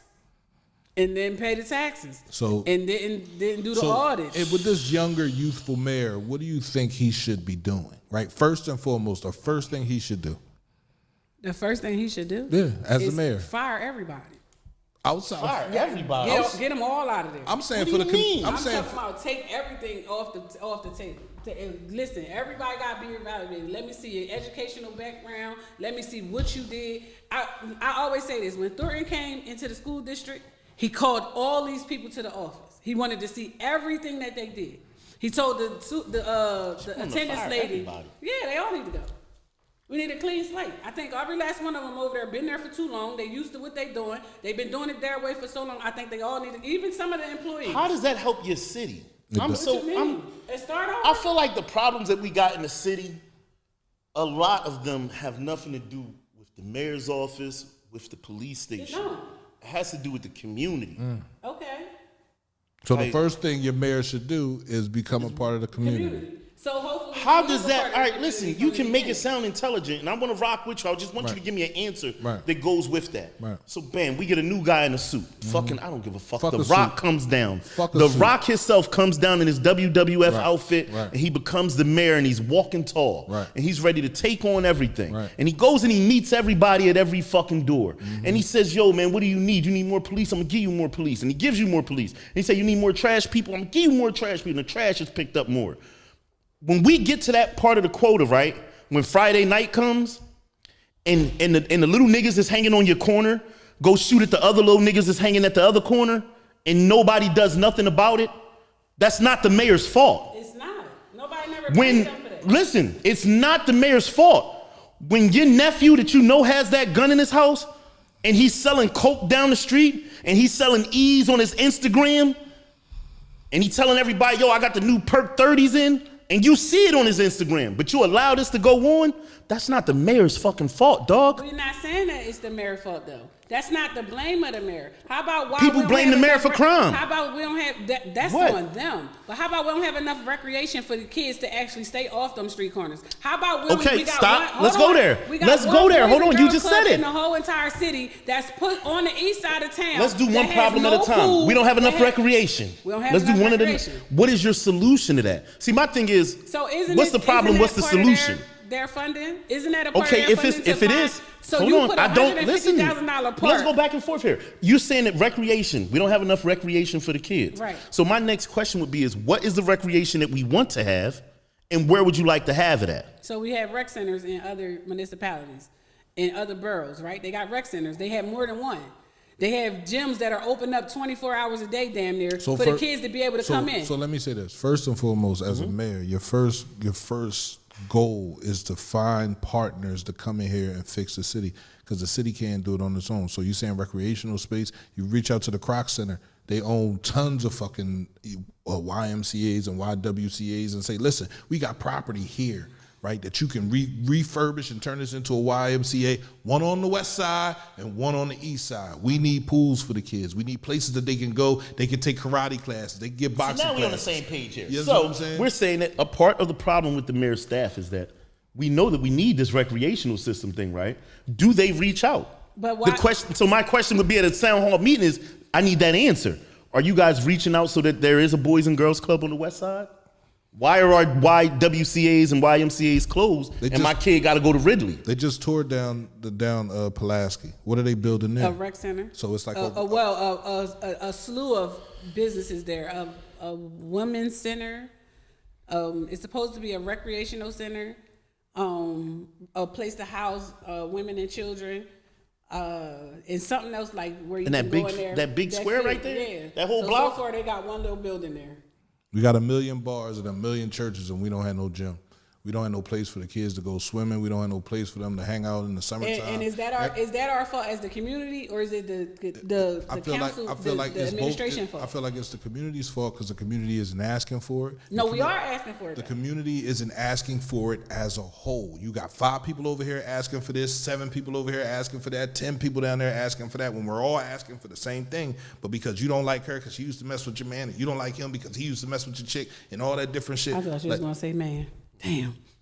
You're not gonna get me. Just drop all that shit. Like, we can't have a community if we don't want to be a community. And I've been saying this since I started the radio station, man. Unity makes strength. You want shit done, we gotta move together in unison and say this is what we want done. So going and talking to the Croc Center, going and talking to the people that own the Y and saying, listen, why can't we have a Y in this city? Going to talk to the Boys and Girls Club and say, listen, why can't you get the major corporation that's behind you to build another boys and girls club on the other side of town, right? Then we got 2. Then we don't have to worry about people coming from the west side to the east side to the west side.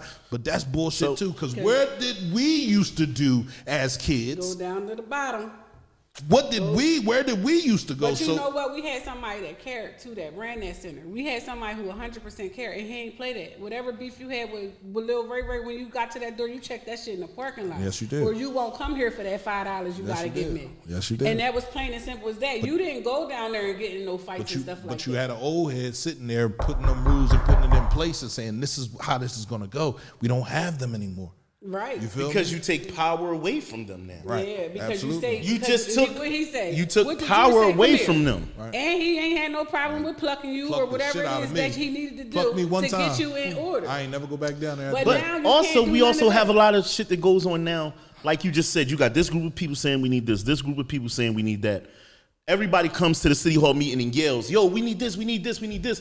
But nobody, I'm not saying nobody because I don't personally know this as a fact, but I personally don't know anybody that walked in there with a piece of paper, with a folder. You know, like when you had to go to school and they made you write out your report and the thing. Donna Johnson did. And they come over and they say, hey man, this is a list of things that we believe that the city needs. I'm not saying that it didn't. I said I didn't say that they didn't. She came in there with a whole list of stuff that she felt like needed to be changed in the city, and he told her to sit down. I'm not listening to nothing you have to say.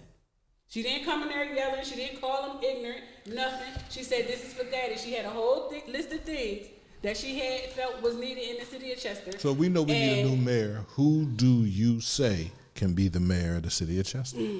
Like point blank, like sitting there saying, because if we start now, he can win.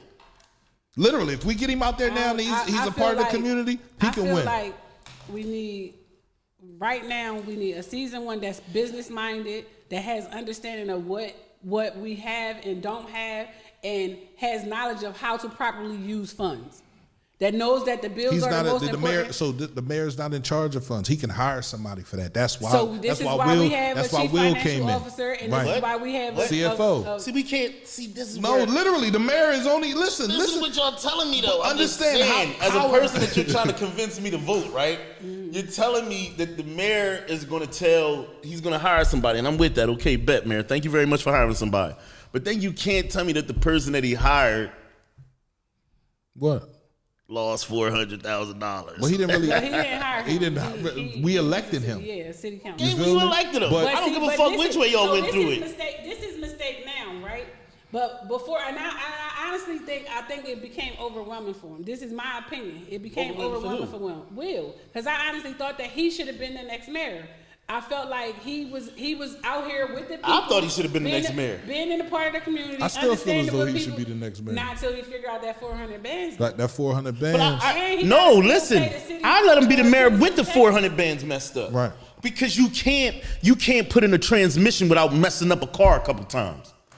You dig what I'm saying? I don't know nobody. Wait a minute. Now, if you can't do that, dog, you can't be a cook without fucking up somebody's food once or twice.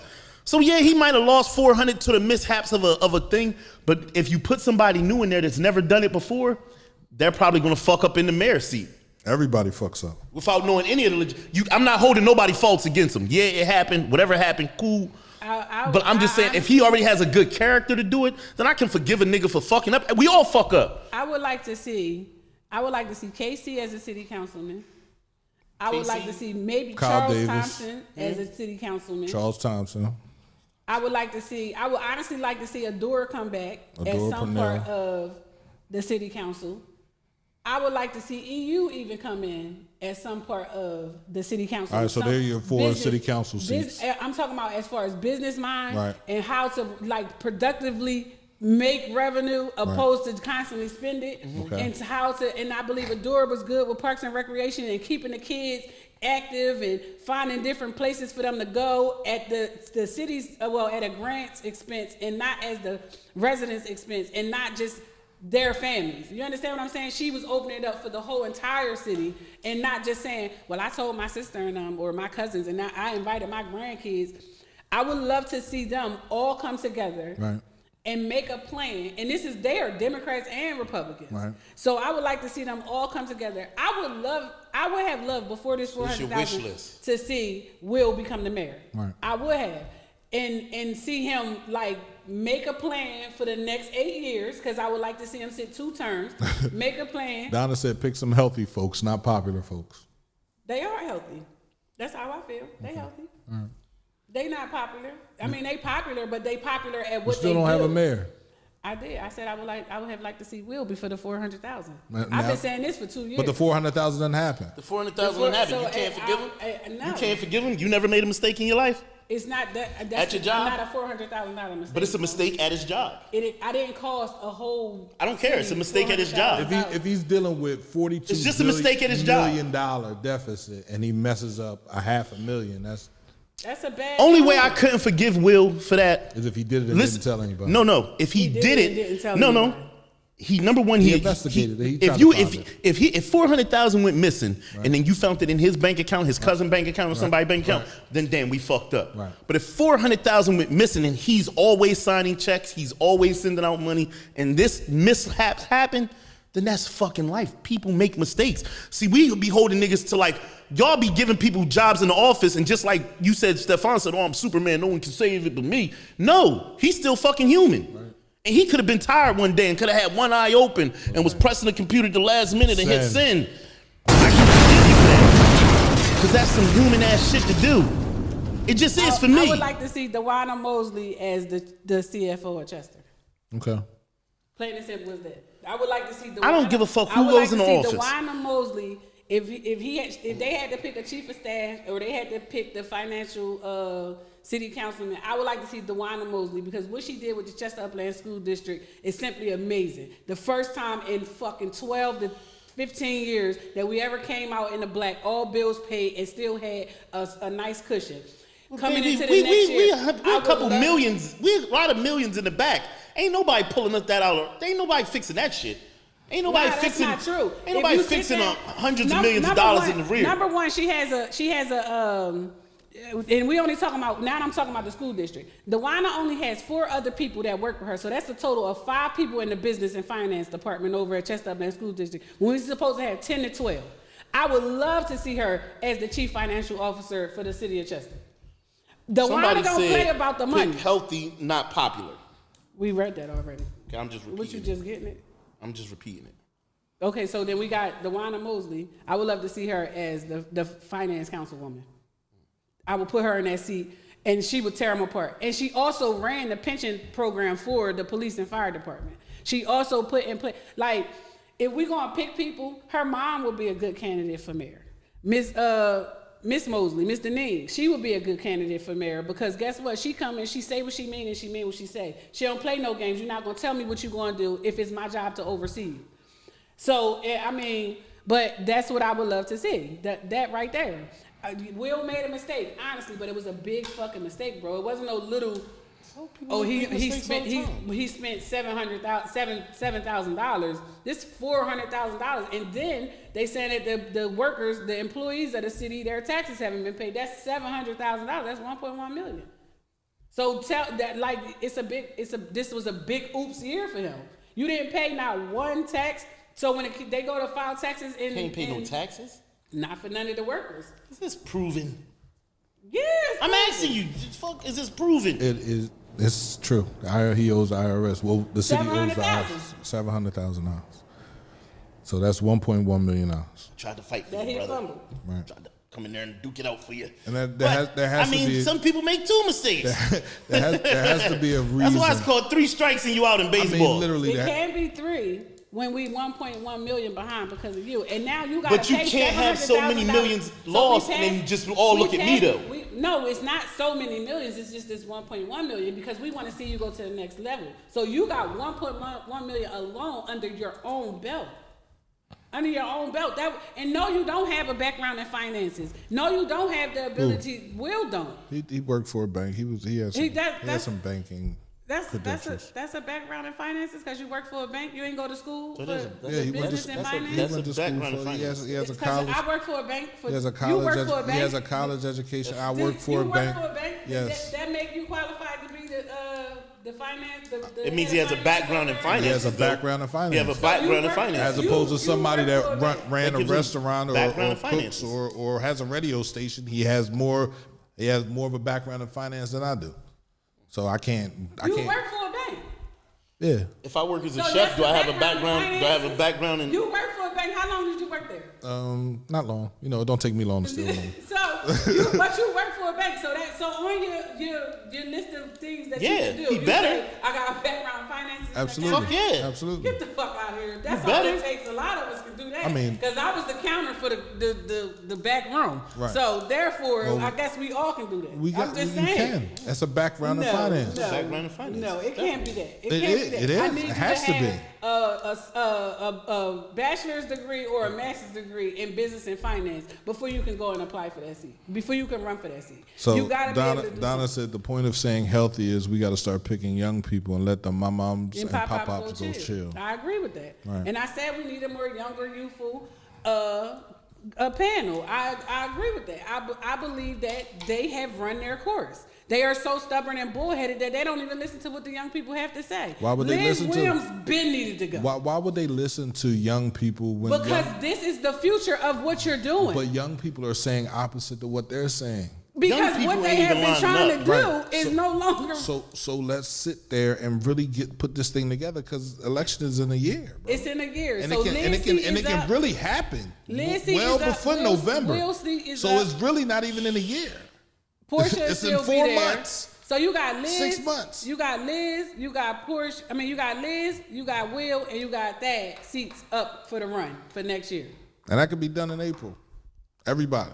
It's up for the run. So anybody can put their name on the ballot at this point. We don't want that though. I'm just saying. You don't want to say anybody. What about all these abandoned properties that's owned by folks that has.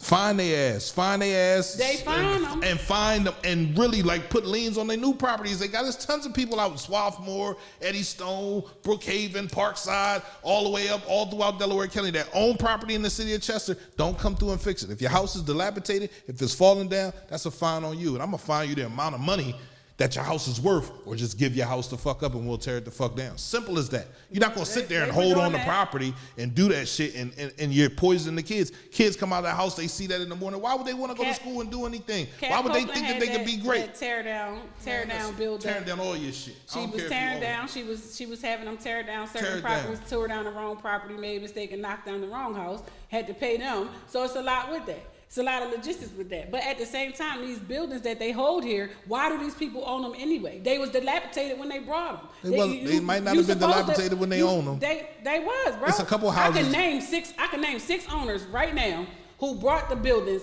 that was dilapidated and didn't give a reason as to why they was buying them. They brought them off the sale. You're supposed to have a reason why you want this building. You're supposed to come in with a proposal to say, I got this side and I want this one too, or whatever it is that you're supposed to do. You're supposed to have a reason as to why you're buying, a plan. And they give you a certain amount of time to turn it around. And then things happen. So they don't get to do that. And then they never come back, but they still pay their taxes. That's how they see it. They still pay their taxes on it. If their taxes wasn't up to par, then they would say something. Then they would put it back on the sale. The house isn't up to code. I think that's the kind of codes we need to pass. I totally understand in the city it. of Chester for housing. And this is period. where our inspectors need to go around and find them instead of finding the people that's actually doing work. I seen that happen. Sometimes you can only, and that's that broken windows theory. Sometimes you can only find the people that are showing up and that are active. But literally, as your mayor, that person should go out and say, these are the 5 things that I want to get done in the next year. I want to find out who own these houses. You feel me? We go out, we put a private investigator out to find out how much they owe in taxes. Then we sit there and say, we'll double their taxes. If they're not fixing their houses, that's true. Your taxes are double. That's true. They the ones that's greasing the pond. Well, fuck that grease. That's the truth. But it doesn't help our children. Come in and shake hands. Literally. They the ones that you could call and be like, hey, listen, I need 16,000 books. And they'll be like, all right, well, let me see what my friends can do. And their buildings remain the same. What books? Listen, I'm just using. I don't need I need $16,000 from your ass. I don't need 16,000. I'll give you $16,000 right, for your property. For you not to say nothing to me. For your property. No, I'm gonna give you $16,000. I can't do I'm that. gonna pay my taxes. I won't do that. And I'm gonna give you $16,000. That's what you asked me for. Well, you need. That's the problem, people. And I'm just saying again, it goes back to the inspectors too. Y'all not putting notices on these buildings. I don't think it's y'all on the. not putting notices on these lots that's not cut. I don't think it's on the inspector. I think it's on whoever's in charge of the inspections. So if they sitting there telling them to go that's the inspector. So if you're sitting there telling them to go out there and do that, you feel me? Then they have to do that. But if they're going out there and they saying, yo, I got 3 houses, I got this address, the grass ain't cut there, and he told me, don't worry about that, I got that. That's the person above the inspector. That's whoever's in charge of that. Inspector, right? Right. Whoever is in charge of that department. That is? The I don't know. L&I department. I don't know. Ain't that Portia West? I don't know. That's Portia West department. All right. I don't know. If you don't know exactly, you can't say that. The City Grill Bar been falling apart. Tired of seeing that shit. Let me get that. You feel me? The joint. My man had a Rata had the houses on across the street from Moriani's, where Moriani's used to be, or Stacky's. Across the street from where Stacky's is, them houses right there. They were big white building. Yeah, he said that, fucked up. That's up for sale. He's selling it. He won $935,000 for it. Where the people, you know what I mean? He went for the whole block though. Right. It's from the Franklin Bar right all the way to past the alleyway to the building right after the alleyway. He won $935 for the whole thing. That's 3 storefronts and 17 rooms. Right. But you get somebody that comes in. They knocked down half of it. Where? No, they did. No, it's still standing. That's still there. The Franklin Bar, the Franklin Bar that was across Franklin from Bar, the hotel, right? The hotel. The hotel that was connected to it, half of it is knocked and gone and rubbish. No, it's not. All right, we can go down there and check it. I haven't been down there in a while. I just rolled past there. That's how I know it's 9:35. Listen to me. They knocked down half of that joint almost 2 years ago. So whoever the big man is, like Donna saying, it all comes down. That's the building next to it. No, that was connected to it. I know my uncle used to own it. It's 935. This is how the building used to go. $935,000 for it. Right. That's how the building used to go. You don't remember that? Franklin Bar was right here. Stacky's was across the street. If you went to the side of Franklin's Bar, there was a bridgeway that went across the top, and you went underneath of it, and it was a row of buildings right there that connected to another row. They knocked down that whole part. I know my uncle used to have that joint. They knocked down a whole fucking half of a block. That's been going. That was a part of the thing, though. I'm saying you're saying it like the whole thing was there. It ain't there no more though. It's still all for sale. All of that come with it. The land part. It's for sale. Yeah, it's for sale. So what do we do? What do you mean? Right now, like if you're saying that there are people out here that want to see change, how do we get people to really want to see it, to really be active and saying this is who I want, right? You said it's the mayoral seat and 2 council seats. That's 3 people. I think the controller seat is up too, so that's 4 seats. That's 4 people, right? Where are those 4 people right now in your mind, right? What are they doing for the community right now? Well, I gave you who I thought. Right now, what are they doing for the community? So let's see. I said Dewana, she works for Chester Upland School District. I would love to see her to come on the city side. Adore, she works for Delcourt. I would love to see her come back to the city for the kids. KC Electric. KC, he's putting in Charles, he's putting into our youth every single solitary day, and some of it is at their own expense. I would love to see them come in and say, hey, listen, this is where we are. This is the plan for rebuilding our city. That's 4 people right there. That was 4 people. Who's 2 your women mayor? and 2 men. Who's your mayor? I still was on the Will side, but it's no way of finding somebody to honestly do that. Being honest, because don't nobody want that headache. No matter what you say or what you give them when it comes to being in that seat, it's never going to be enough. Your job doesn't turn off because you punched out at the end of the day. You can't sit out. You can't sit out on your own step when you live in Chester without your neighbor saying, "Well, Mayor, I need this done," or "This is what has to be done." A mayor 100% has to be active within this community. He has to walk around, ride around, go to all neighborhoods, see what's going on, probably fix that 5th Street fucking bridge to start, or get on PennDOT for not fixing it. What about you? You got a bridge behind your house ain't fucking done yet still. They working on it though. How many years did that take? It took a long motherfucking time. It's money. It's about finding the money to do the things. Like everything that we need in the city, everything we need fixed, the bridges, the roads, the highways, everything that takes money from the city too. And if the city only has 30% of its population, which is 35%, then the city only has 30% of the funds to operate at 100%. You understand what I'm saying? So that's why we're behind so much. So literally, if we don't come together and say this is what we need, we won't never get shit. Brookhaven, Parkside, Aston, Swarthmore, and everybody else continues to grow. I don't want them continues to businesses get here shit. anyway. Those businesses that's out there, I don't want them here anyway because people was making proposals for them to come here, and they were declining, and they were having racial remarks in their. They were already racist though. Yeah, so I don't want you them here support them anyway. racist I in want to another see neighborhood. businesses that's already here built up. Give me a black-owned gas station. A black-owned gas station was the one on Highland Avenue, and they tried to keep him in business, but he was so stubborn and poor-headed that he literally let his business go. The Luke That was Exxon. Oh, that's that not a was black-owned. That's not a black-owned. He owned the He gas owned the station, store. Yeah, right? but we don't have a black-owned gasoline business. We do. No, There are in America. I'm sure there's one. Where? But it's not being promoted. Right? I'm sure there's. find it. It's definitely a black-owned. I'm sure there's one. There's it's black definitely everything. black. It's definitely black. There's black everything. It's black-owned. So oil find unit. it, so that we can see how they can provide us with the gas that we need here.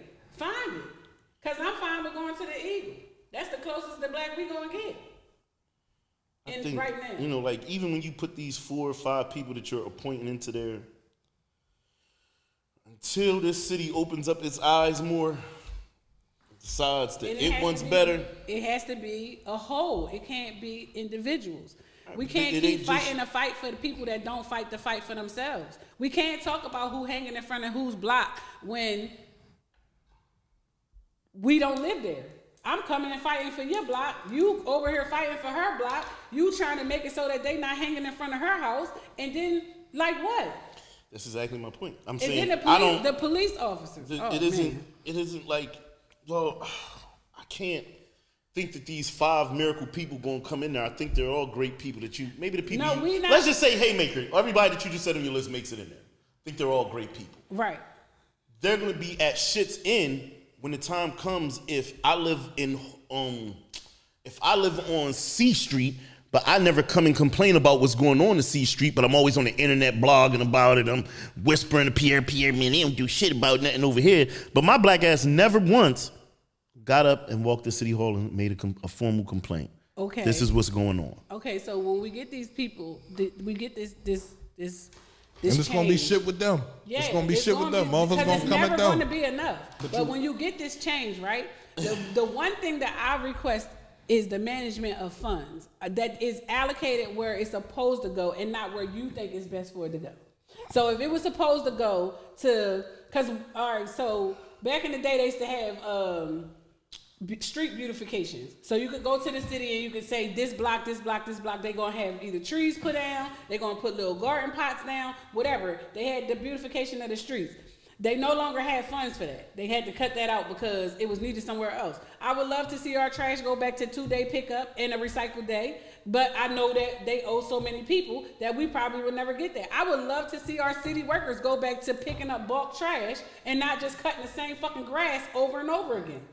I would love to see them get paid the amount of money for heavy highway that they deserve instead of being over there arguing. I would love to see the funds allocated the proper way.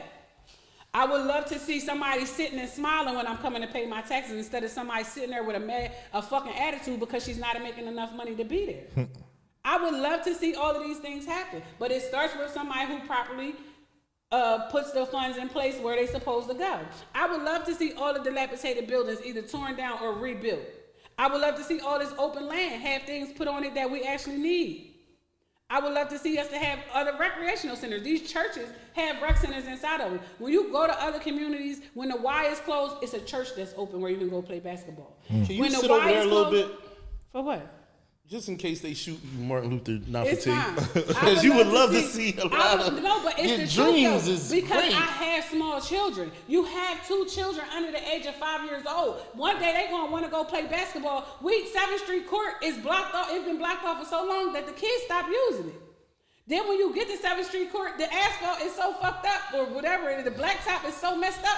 They dumping snow And over on there the other side, and messing it they up. dumping trash over there. It's trash dumped over there. But that's what happens when one person neglects to do something and doesn't do it right. Then 2 people do the same thing, 4 people do the same thing, 30 They people, keep the grass 60 cut. people, and it keeps on happening. And if we want to see change, we got to come out and make that change happen. So We gotta ask for better. We gotta ask. You gotta want. How much does it cost to get a dumpster? How much does it cost to get a dumpster? It depends on how long you want it. Right. How so long? It so if starts we at wanna, like $200. Right. And then it works its way up. So Literally. if you get a multiple of them, they could probably run you like $1,000 a week. You say, all right, every month we're going to get a dumpster and go to a spot where it's a whole bunch of trash out. We're going to clean it the fuck up. We're going to put a sign down and say, all right, we're watching you motherfuckers, whoever's dumping this trash here. Why can't we do things like that? And then we don't have to worry about City Hall. We talk about we don't want to worry about City Hall. We doing good things for the kids. That's a great thing for the kids. Because when the kids come out and they see trash out there, they don't give a fuck. They throw trash the way they want to throw trash. They don't give a fuck. They come totally out, understand see a dilapidated house in front of their house with a whole bunch of trash out in front of them. Mom say, yo, go across the street and pick up that trash. Man, fuck you, huh? Nigga, ain't you talking to your mom like So that? you Like, saying you want us as a people to do that?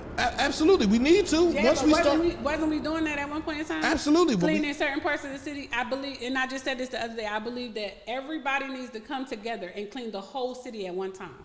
You in charge of your area, you in charge of your area, you in charge of your area. The goal is to get it done all at one time, and then we only have to maintain it. You go through, you have the dump trucks from the city that we pay taxes for to run.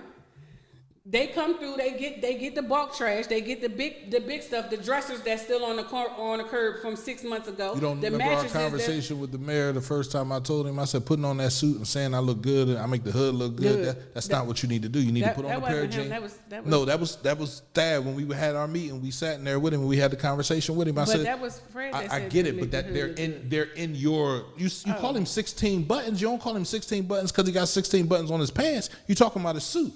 Oh yeah. So if I tell you to put on a pair of jeans and get out here and get to cleaning up the city, you should want to do that. Literally, because you can't do anything else. Right. You have no other power over there except for coming out into the community and cleaning the community. You want people to understand who you are? You know what he say? My block clean. Yeah, I know. Where I live at, ain't no trash out there. Yeah, well, there's trash in your city. It's not about your block. You're the mayor. There's trash in your city. There's trash on his street. There's trash on her street. That go for the councilmen too. That go for the block captains. We don't have those anymore. That goes for the block captains used to come and say what was needed. They used to have meetings where you came together and they said, hey, well, my block hasn't had bulk pickup in X amount of time, or my block hasn't done this, or this is what happened to my neighborhood. We haven't seen this, or we have more activity with this. They had meetings where the actual citizens brought the information to you. So it was Miss Audrey for our block. And she kept a list of everything that people came and said, hey, Audrey, listen, the park down there ain't been cut in X amount of days. Or they ain't picked up the trash down at the bottom of the alleyway because it's a abandoned car blocking the way. And she would go and report this at the meeting. They no longer have those types of meetings. They don't have the meetings where they hear what's going on with our city. Maybe we need to just get somebody from City Hall in here for a whole show. Who gonna come? Who gonna come? I don't know. Maybe somebody from City Hall can come into the show. Charles. That's gonna run for city council? You know he don't live in Chester. How you gonna run for something if he live in Marcus Hill? He can move in with me. He kissed me at the game the other day. That's my boo. See? That's how it go. That's how it goes. Simple shit. It's like, don't do that. You did it. We didn't do anything. That's my bro though. Nah, that's my bro, and he really like he makes an impact on what happens with our city. He does. And he can make a change, because guess what? He parents so many. He can't of our do it children. alone. He can't do it by himself. But he can start. It starts with one man. It don't start with one man. That's bullshit. It starts with one. You talking about changing the movements of 34,000 people? It never starts with one. So guess what? We thought that we couldn't have a non-violent event and we honestly seen. Who thought we couldn't have a nonviolent event? We couldn't have a nonviolent event with that many thousands of people at homecoming, which started with one man. Y'all just had. We started with one man, one tent, one grill. You can't say stuff that isn't truck. true right here, buddy.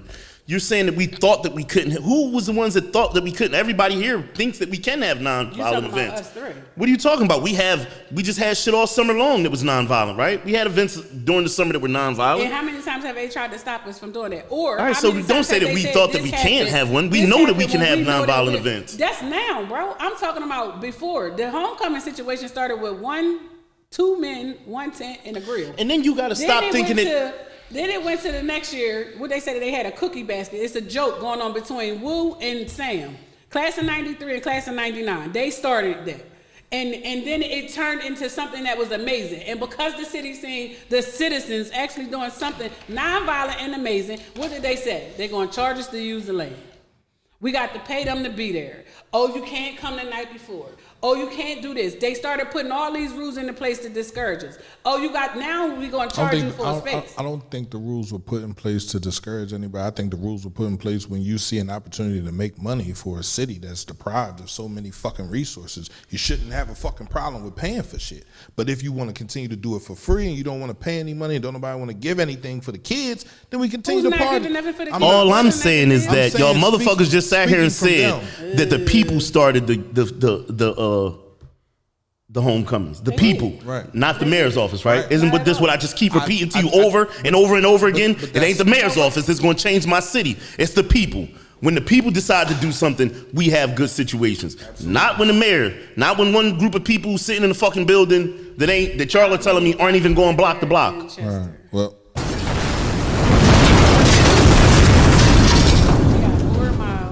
724. 724 blocks? Mm-hmm.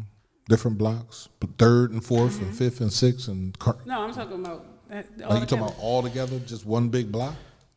No, how many blocks are there in Chester? He just answered 734? I don't know. I just guess. I doubt if it's that many, though. But it's probably about 500.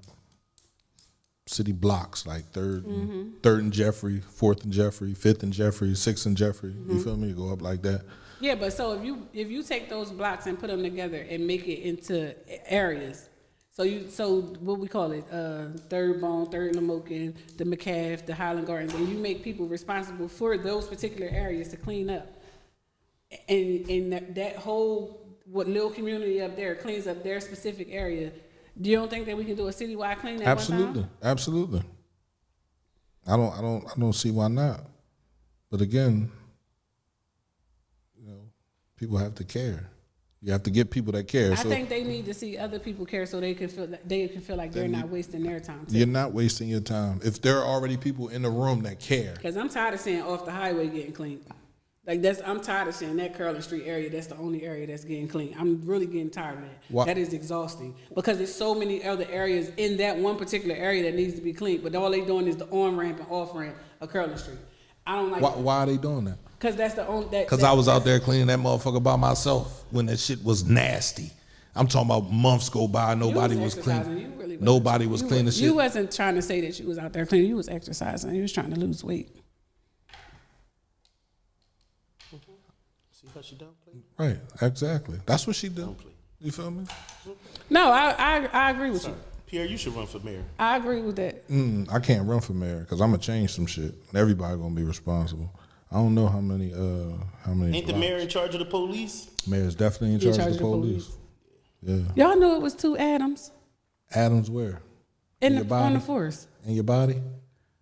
No. 2 The Adams, 2 Officer Adams. They brothers. Yeah, probably. Did you know that? What does that matter?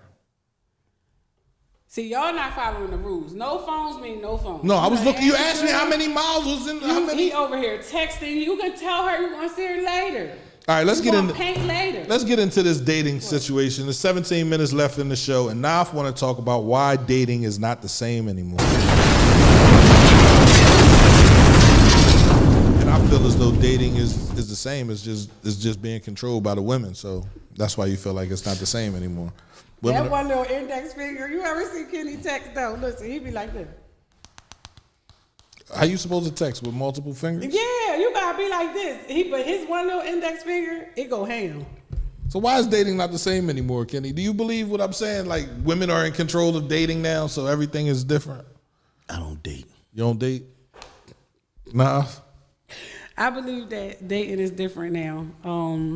I think that people are afraid to like open up to one another and say what it is that they honestly want, so they kind of sort of play and string along, and they make it like sex is such a big part of everything that they don't date to get to know each other, know one another anymore. They go straight into sex. Straight into sex. Straight into sex. Who's in charge of giving up sex? They both are. No, I think women are more in charge of it. Absolutely. Is it not your vagina that I have to enter? If you put up a little bit of a fight, don't a man continue to fight to get to it? I need you back up here. I think that that's my opinion. I think that they jump right into sex. I can't jump into sex if you say no. That's rape.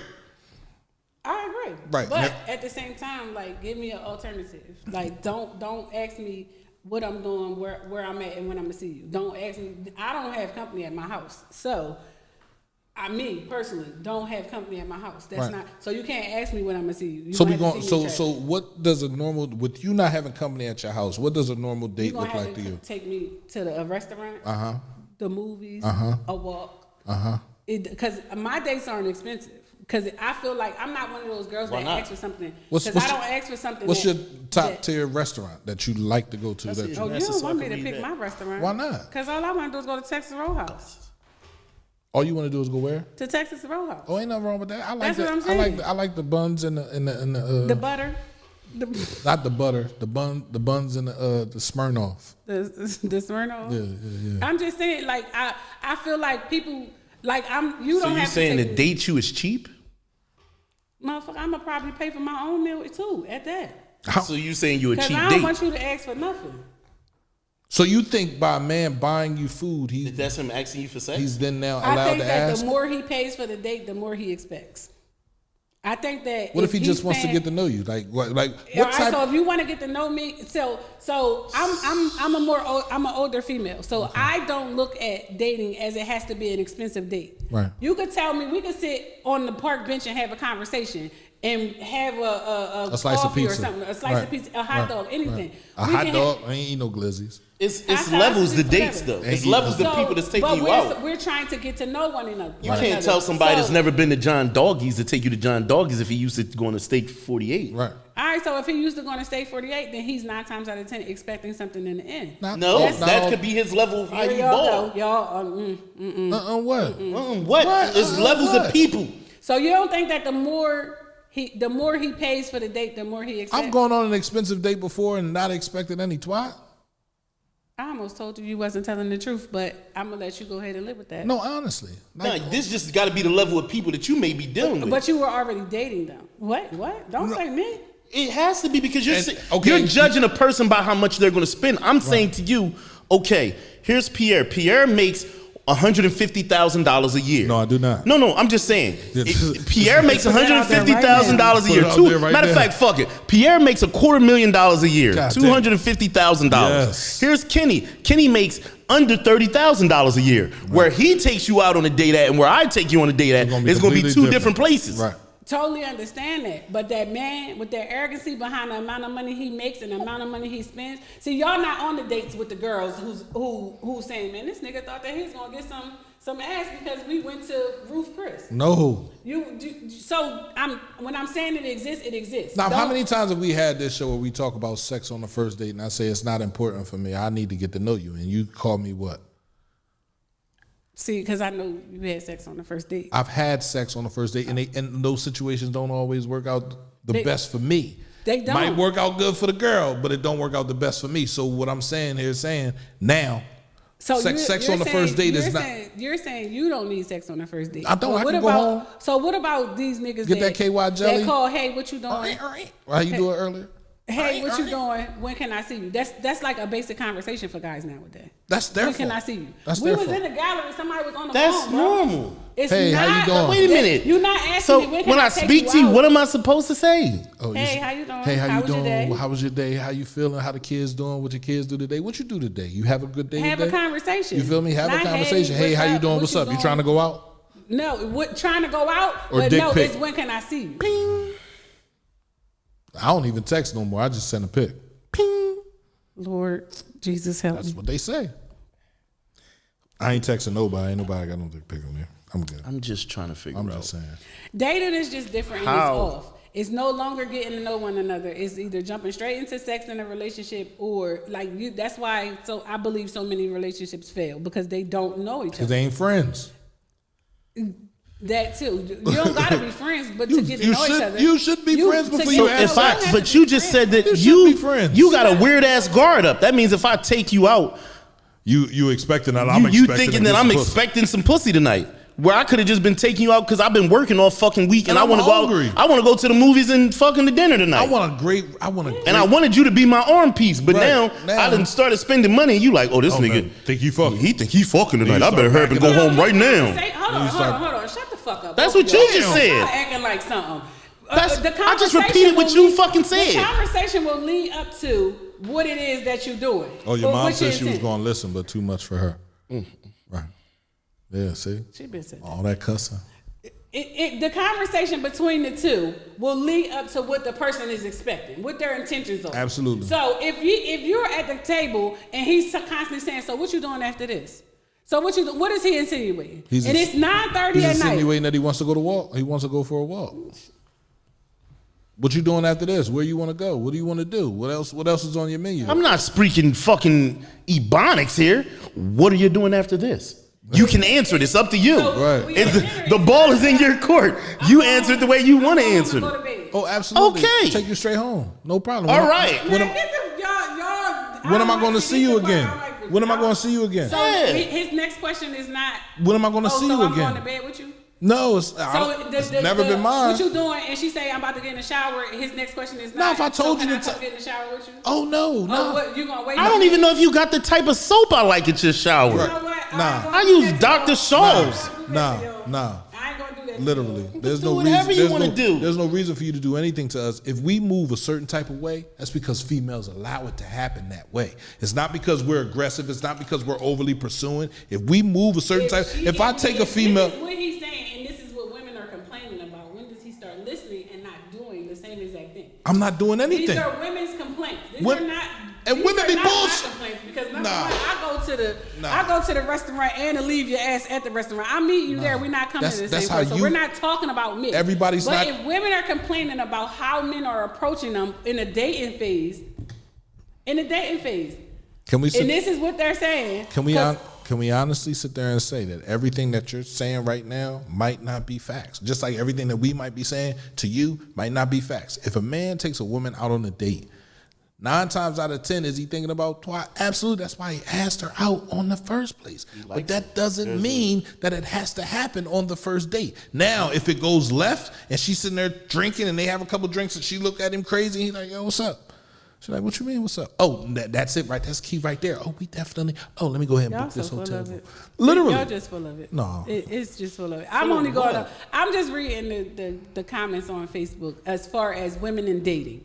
Men are asking the wrong questions. They don't want to date you. They want to, if the more they pay, the more they expect. These are not my personal situations. Right. We understand that. So at the end of the day, y'all can say what y'all want to say about what people expect or how y'all perceive it. But what I'm saying is dating is different for a number of reasons. Dating is different because people are scared to be open and honest with one another about what they want. People are not expecting marriage off of getting to know someone. They're just looking for what they can do for right now. And a lot of guys come with the same lame lines, and these girls are kind of fed up with it. That's it.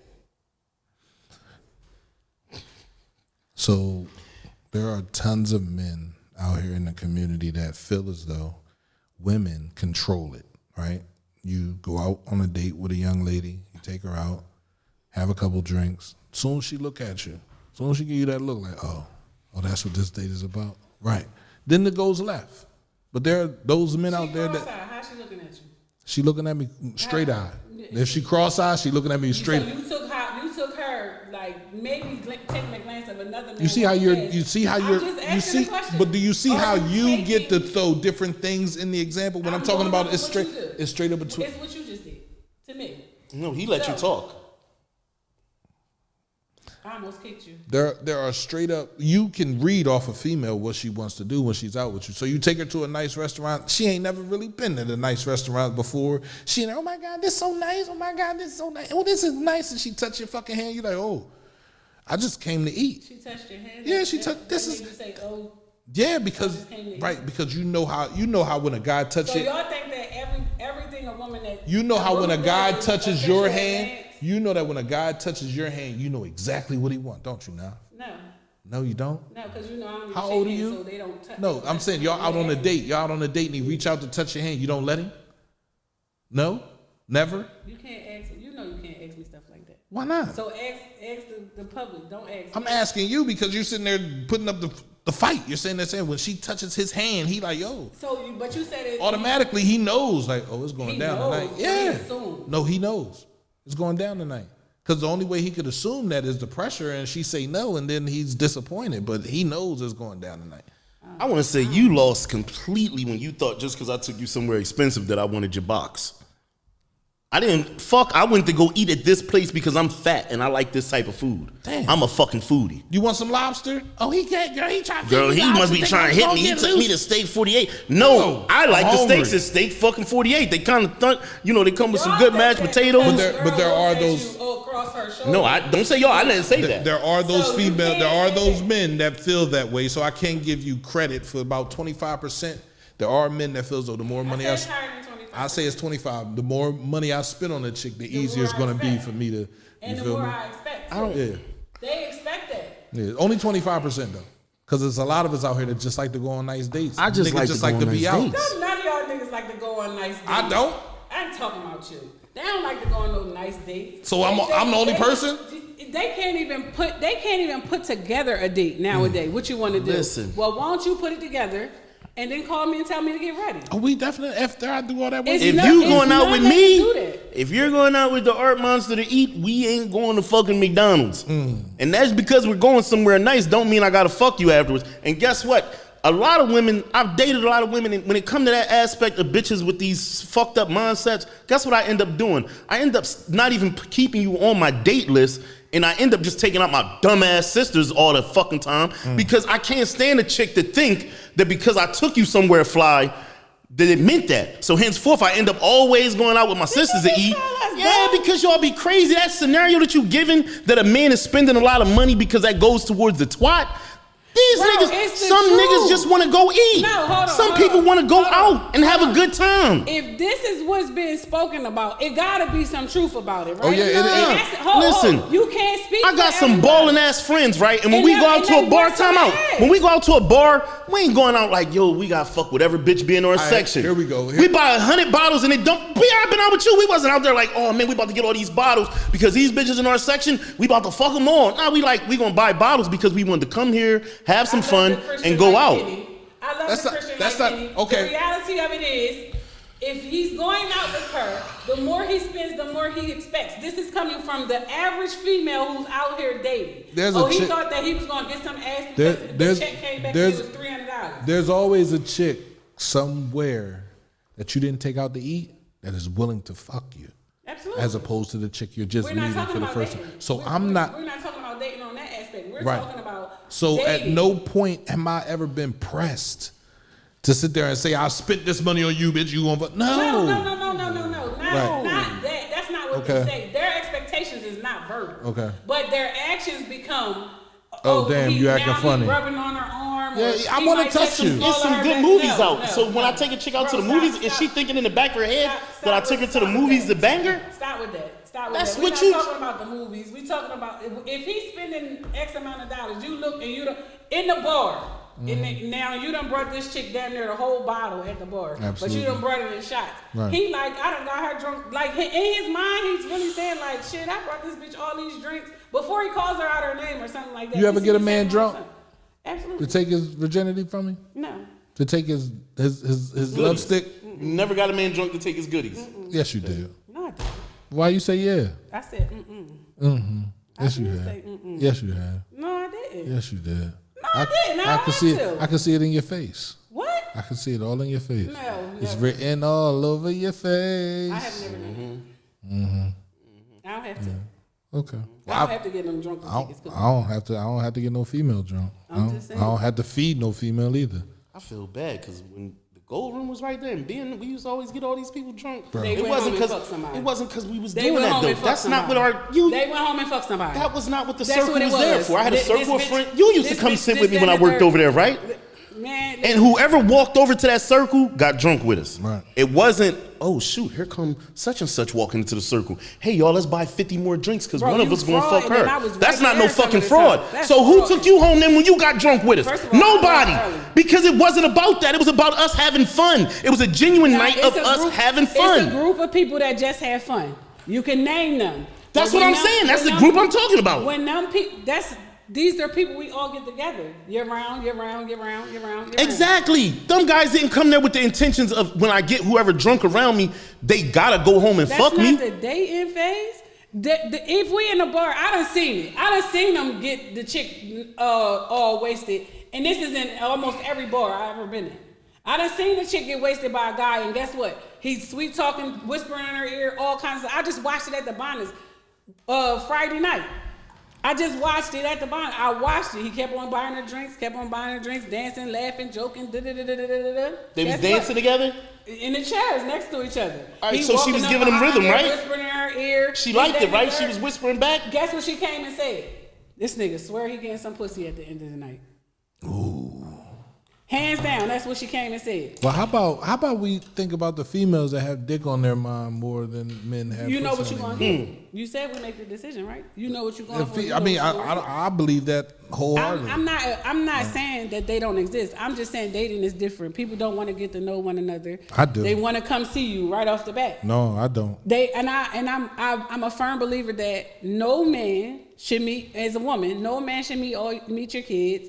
Not all men should meet your kids, and they shouldn't be allowed up your steps. I got a downstairs bathroom. I'ma still tell you can pee against the wall. You not using my bathroom. Damn. Listen. I don't play that. I'm not letting you Then in my you gonna house. go to the mayor's office and complain about the smell of piss outside? No, I'm gonna actually go can't hose stand it down myself because it's my house. After you It's done. but I'm just saying, it's just the principle behind people not wanting to date properly. They don't want to get to know one another. So what's a proper date? Somebody said, well, can they pay for dinner? I said, well, you got to ask her out first. Well, she may be the one that say she's going to pay. So how long should they just date for? I think 3 months at the most. 3 months? 3 months before the cookie is out? Yeah. Kevin Samuels is rolling news grade right now. You definitely agree with a lot of stuff he said. I did agree with a lot of stuff he said. That's 90 I think a lot of days. stuff he said I was just believe 3 months. That's think 90 you should date days. for 3 months to get to know. First of all, you got to know who you are first. But that's So you 90 can't- days. So how many dates? Every weekend or every other weekend? No, a couple here and there. Right. Conversations on the phone. On the phone? It ain't gotta be every weekend. All that every before day. sex? Yeah. Like we 15 years old again Yeah, talking I on the challenge phone? you to do it. Challenge me to do what? To date somebody for 90 days with no sex. I'm already in a relationship. Where? I'm in a relationship. Who you in a relationship I with? put my hands Whoever to the he air. with. Who you in a relationship Come on, now if with? we don't, None I of thought your we'll. business. Nah. How's none of my business? It's nobody's I business. did not approve of it. Let me call Sharon. Nobody's Oh business. Let me shit. call Sharon. I'm in a 'Cause I know relationship. if we ain't approve of Nobody's it ain't no relationship. relationship. I'm in a situationship, a A beginnertationship, Oh. whatever you want to call You it. in whatever ship that's But- not but- right here but with it's- this 90 But it's days. not a single ship. I'm not in a single motion. I'm not in a single motion right now. I just challenge you to get to know the person before you have intercourse with the person, because that blocks a lot of things you should learn about the person. It helps me know a lot of things I need to know about the person. What do it let you know? Yeah, it What does. do it let you know about the person? Because if we can't make each other come, and we done waited 90 days, and then neither one of us are sexually connected and fused when the time comes to have sexual connection and fuses, that 90 days went down the hole. Bye-bye, see you. You done wasted 90 days. Because ain't no woman staying with no nigga that don't sexually satisfy her. And can't no nigga stay faithful to no woman that don't sexually satisfy him. It just don't work that way, does it? I don't know. You're the woman. You answer that part of the question. Are you staying with a man that doesn't sexually satisfy you? No.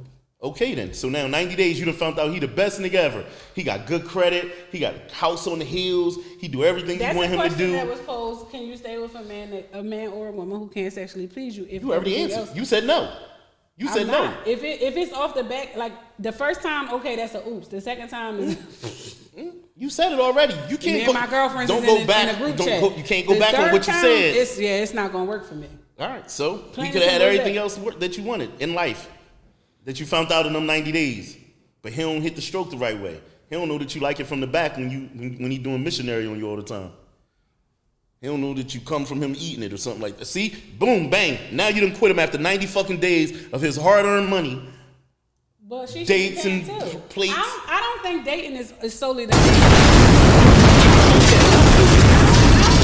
dating is solely the man paying the fees though.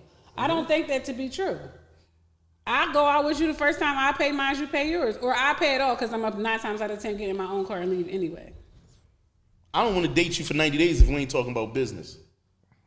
We should be talking about short-term goals from the beginning. No, we should be talking about business from the rip because a relationship is a business agreement in my eyes now. Absolutely. The It should rate be that I what made it- it to, if we can't But figure in out how to this- make money together, I don't even want to be in a relationship In with this you. 90 days is when you should be getting to know all of these things instead of knowing her intimately.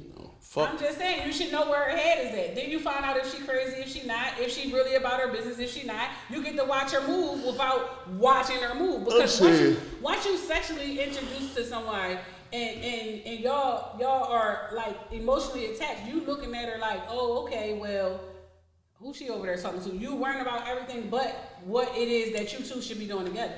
That's why I think you should. I'm at in my life, right? Uh-huh. I don't want to do any dating without us talking about the future of business between both of us. I agree with that. Because I'm not saying that you have to agree with it. I'm not saying that normal people do this. I'm saying I see a relationship, even before it's a marriage, I see it as a business proposal. Because if it's not a business proposal, then what happens is me as the male being submissive, because the males are submissive before the women, I'm paying for dates. So that means every week I work and there's a budget that comes out of my money for us going out and having fun. When we could work together here and this extra time that we use could be us forming some type of business. I don't know, you want to sell candles, you want to sell soap together, you want to sell t-shirts, because now we have money to invest into these dates that we got to go on. So I interviewed a woman on CMP named Crystal Taylor Smith, and the one thing she said was marriage is a business. She said a relationship is a business. It's not about what you get out of it. It's about what you put into it to get something out of it. She broke it down and how it goes. She said if you cannot bring anything to the table, you shouldn't sit at the table. So if you're not doing your part as a woman, and that's whatever the responsibilities he leave you with. She said, I cook, I clean. She said when he come home at 2:30 in the morning, he got collard greens, sweet potatoes, and fried chicken if that's what he wants. She said, I am here to serve my man because he is here to provide for me. She said, so my part of the business is, and she has her own personal businesses. She said, my part of the business is to make sure he's well nourished and rested to go out to face the world the next day. Now, she sat right here on CMP platform and said that. And a lot of people didn't agree with her at the time. Business, what about love? She said, love ain't got nothing to do with what we making. She said, now, do I have love for him? You got to have some form of love for him to wake up to him every day. To go to sleep to him at night. She said, but you also gotta have a want for him too. But when she broke it down and she talked about the business point in it, it was like, well, that don't even make sense. It does make sense because one person can't pour into a pot and expect for it to reach the level where both of them can drink from it. That's taking too much. So she gotta meet you halfway. And she broke that down. When she said when he gets off, when he comes and parks that truck and comes home in the middle of the night, he lets me know he's on his way, he an hour out. If whatever he wants steak, baked potato, and asparagus, that's what's gonna be waiting for him, hot and piping out the pot. Now, I done seen a lot of selfish bitches that say they ain't even doing that. They ain't getting up and cooking food. That's not the type of business relationship I want. I'm talking about my next relationship has to be business. It has to be something. If me and you, if I can hang out with you all the time, Pierre, we don't hang out that much, but every blue moon we can make money together, then the person I'm going to be laying with for fucking every night and we together and we are making all these proposals. I seen this Jewish guy saying it was pretty fucking interesting. He said, why would I live with somebody and I'm gonna make all these proposals of ways that I lose money every day and we never decide on the way that we're gonna make money together every day? So yes, for my next one, we already have to decide how the fuck, what is it gonna be? Are we gonna sell soaps together? Are we gonna start a offer up page where we sell knickknacks together? Because if not, we spend money every day together. Statistics say if you are in business with a man, you'll never marry him. That gotta be bullshit, because Grant Cardone and his wife, they up about 900 fucking million right now together. Were they married before they started real estate together? They're killing it together. Like people. Were they married? I'm not going off of what statistics say. I'm going off of what I'm saying. Were they married before they started business together? I don't care what statistics say. That. I'm saying answer the question. I'm telling you. Were they married? Statistics say your mayor's supposed to help y'all out. What? That's what statistics say. Say who's supposed to help us out? The mayor and stuff. But I don't. Supposed to help us out doing what? Whatever. But I'm telling you that. I just asked the question. Were they married before? I don't know. Part? You do have to look at the relationship like business to keep the house intact. What I'm saying to you again is that if it ain't about business, well then it don't gotta work. I'm fine with being single for the rest of my life, but I'm not gonna be one of these dudes spending money with somebody that can't help me make money. That's just a blind, dumbass downfall of the black community in all. So she not helping him make money by making sure that he energized, fed, and well rested. Listen to me again. To go to the next day. That same and energy. She's still carrying her financial weight though. She still got her own businesses where they have a different type of plan. But what I'm saying is, in the 50s, the 40s, the 50s, and the 60s, guess what all the women did? They did that, right? And guess where our men got to? They got to a certain peak of working. You know, your grandfather, your great-grandfather got to a great peak of life. You feel me? Had a house, had all the kids, and he had the same house and a nice car and all that. I don't want that peak of life. I want more. I want fucking greatness. I want some extraordinary shit that don't make no sense. I want some shit that when my next group of little bugging ass kids are born, they're born into a business manufacturing family. Yes, you will be working like how Ferrillo's was. Remember how Ferrillo's was? They was my neighbors. Whole fucking family worked there. From the uncle, the aunt, the uncle and his wife, the brother and his wife, all their kids in one building. And then when one person died, they decided to sell it. No, that isn't what happened. Because they didn't fucking love it. No, that's not what happened. They didn't fucking love it. That's not what happened. What happened? Sorry, brother. Okay, well tell me what happened. Because they put a sign up that said closed for the death of, and then they never came back. I really don't want to talk on this because now we not talking facts, okay? Right. They were my real neighbors. They're my real neighbors. You called my sister up. Right. The Ferrillo's family is my real neighbors. Right. It wasn't over one death, okay? They lost multiple people before they broke up the family. Okay. Before they stopped that business. Okay. Trust me, the uncle was not the only one. Like that business was started way back. The Bruno brothers. You got to go down there to the bread factory. Their dad died, left them two brothers the business, told them to run the business their way. They said sell. You ain't hearing me again. I'm saying that with a next person, if I'm going to be married, me and my wife are going to have a business. And we're going to thrive. We're going to make multiple businesses. Because in this, right now, we are at such a blessed time in 2022 going into 2023. This little thing right here, you can have so many forms of income. Fuck, it could be flooded with forms of income. Right. And before me and her are going to be spending all this money every week to look like we the Joneses and chase the Joneses, how about we make the money together as a team? I could be going to my job. You can go to your job as whatever you is. And this little thing could be making money for us on the side. Or else what happens is you go to your job, I go to my job, and every fucking Friday and Saturday, we both throw our money into this dumbass pot of spending. Every week we gotta spend money, right? Y'all had kids together, you gotta spend money.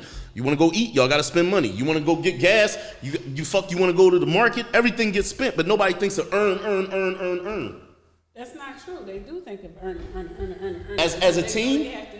Even if it's as an individual. They know they have to make money in order to survive, right? Partnership. You can go in there. No more single shit. So you telling me you talking to somebody for 90 days? They say, okay, let's start a business. You gonna start a business with them, and then on the 91st day, y'all don't work. Yep. So what's y'all bond? Y'all bond is still the business, right? Yep. But it says, and we got to go back to statistics again. Statistics says that if you start a business with a person before marriage, you won't marry them. That's cool. Now I just got a better business partner. I got another business partner. We selling soaps on the internet. Wash your ass soaps. Well, let me tell you. I got mine, he got his. When we get together is when we get together, but it's after everything is legal. Because today, in today's society, I done seen families fight over the most minute things. I done seen them say this belongs to her because she is the daughter. I done seen them say it belongs to him because he's the son, but it don't belong to her, and they've been together the longest. They've been together for 20 years, never got married, had all these businesses going on, houses that they done brought together, and everything. As soon as that person checks out, here come the family swooping in. It don't belong to her. It don't belong to him. Death is that one thing you can't outrun. You can't run away from it. So, just coming out with a will and saying everything is hers. Write it and sign it. You feel me? Like, it's simple. And somebody will contest it. And the will's going to say everything is hers? Right, everything is hers. Like, just give it to her. Everything hers. She'll break it down the way she's supposed to. I don't know. I just feel like if it's not going to be a legal entity at the end, then don't waste your time. Don't start a business with somebody and then they got to fight your family for it because y'all didn't take the time to get married. Y'all didn't take the time to put the proper paperwork in place. That's just how I feel. That's greed, though. That is greed. That's greed. That is absolutely Because if greed. she married you and she loved you, she should love your children if you got other If she children. marries you and she loves you. Even if she don't marry you and she loves you, she should. But it's them that come to fight her or him. Right. It's not her or him saying, I'm not going to take care of the family. Nah, he owns 50% of this building. I am going to make sure you get your 50% of everything that came. You're his children. I'm still going to take care of y'all like he would. Now, if he didn't fuck with y'all, he didn't fuck with y'all. But don't come for me. But they come for the person, they wasn't married. Oh, don't let it be, I split up with my wife after 20 years, and we've been split up for 5, 10, 15 years. We never got a divorce. And now I'm with this woman, we done built all of this. She's still entitled to the 50%. Paperwork matters. Putting things in place matters. I done seen girlfriend and boyfriends buy houses together. The boyfriend died. They came and stripped the whole house. TVs, furniture, clothes, cars out the garage, whole 9 left. She in the hospital consoling somebody. Well, they consoling her, and she come back, everything gone. I done seen boyfriends come home. They done came, and the brothers done came. Oh, this was hers. You gotta go. I done watched my aunt passed away in Virginia. She had a living boyfriend. Her siblings came and put him the fuck out. Literally 2 weeks after death. I said, wow, they just gonna tell him he got to leave like that? I'm gonna just go back to PA where I came from. Because that's not right. That's how it works. Literally. Everybody's greedy. Everybody and you wants looking at it like if you don't put legal paperwork into play, and I believe that 2-3 years, if you don't know you want to marry this person, let that person go to find somebody that's actually going to do right by you. If you ask them and they declining, ask them what the problem is, because you don't want to waste your time either. But at the same time, don't allow 5, 10, 15 years to go by and you still stuck in the same situation. Now y'all got all these ties to one another, but nothing legal. To me, that just don't work for me. It don't. I just feel like you gotta look at it from a different aspect. You gotta see what people are going through that actually do the same thing you're saying, building businesses together, but not building the proper paperwork. That says a lot. I didn't say build a business, not build the proper paperwork. But you want to talk about business in the first 90 days? Damn right, I do. I don't know. I just want to know you as an individual. I want to know if you're crazy or not. Are you going to shoot at me when you can't Sometimes and crazy. and I'm at the point in my life where I want to know if you're going to help me make money or you just want to take money. You just want to help me spend the money that I earn. And I understand that. So I can't be either. We could just either be fuck buddies, because obviously you just a bill to me. I don't even want you to be a fuck buddy bill. I don't even want that in my life no more. I don't even want a fuck buddy bill. I want somebody that can build wealth, generational wealth, who can eventually we can evolve into buying some properties and some land. And I'm not, you know what I mean? Like shit that makes sense. Not some shit that don't make no sense when we both split up. Because obviously if we're both intelligent, then as soon as we start this business, both of us better be motherfucking putting up, we better be signing the right type of papers that already say half of it's yours. Yeah. We fucked up when we started the business anyway. So in the paperwork it say 50% you are 50-50 owners, right? So what does it say after that? Should you pass before I do, how do we separate the differences? That has to be in the paperwork as well. It's about illegal formalities when it comes to doing these things. You just can't go in here, oh, all right, we're going to sell soaps together. So she made the soap, I packaged it up, and then we went out and sold it on the corner together. Now we put in the paperwork that we named this soap business, whatever, and she's 50% owner and I'm 50% owner. But then what happened after that? So we made this business, now she done passed away, and now the kids know that she has this business, and they coming for you like, well, where am I 50% at? Because there was nothing to say that once she is deceased, yes, I expect for you to do right by her because you have loved her or him. I expect that. But at the end of the day, if it's not written, then what happens? If it's not spoken on outright, what happens? Paperwork matters.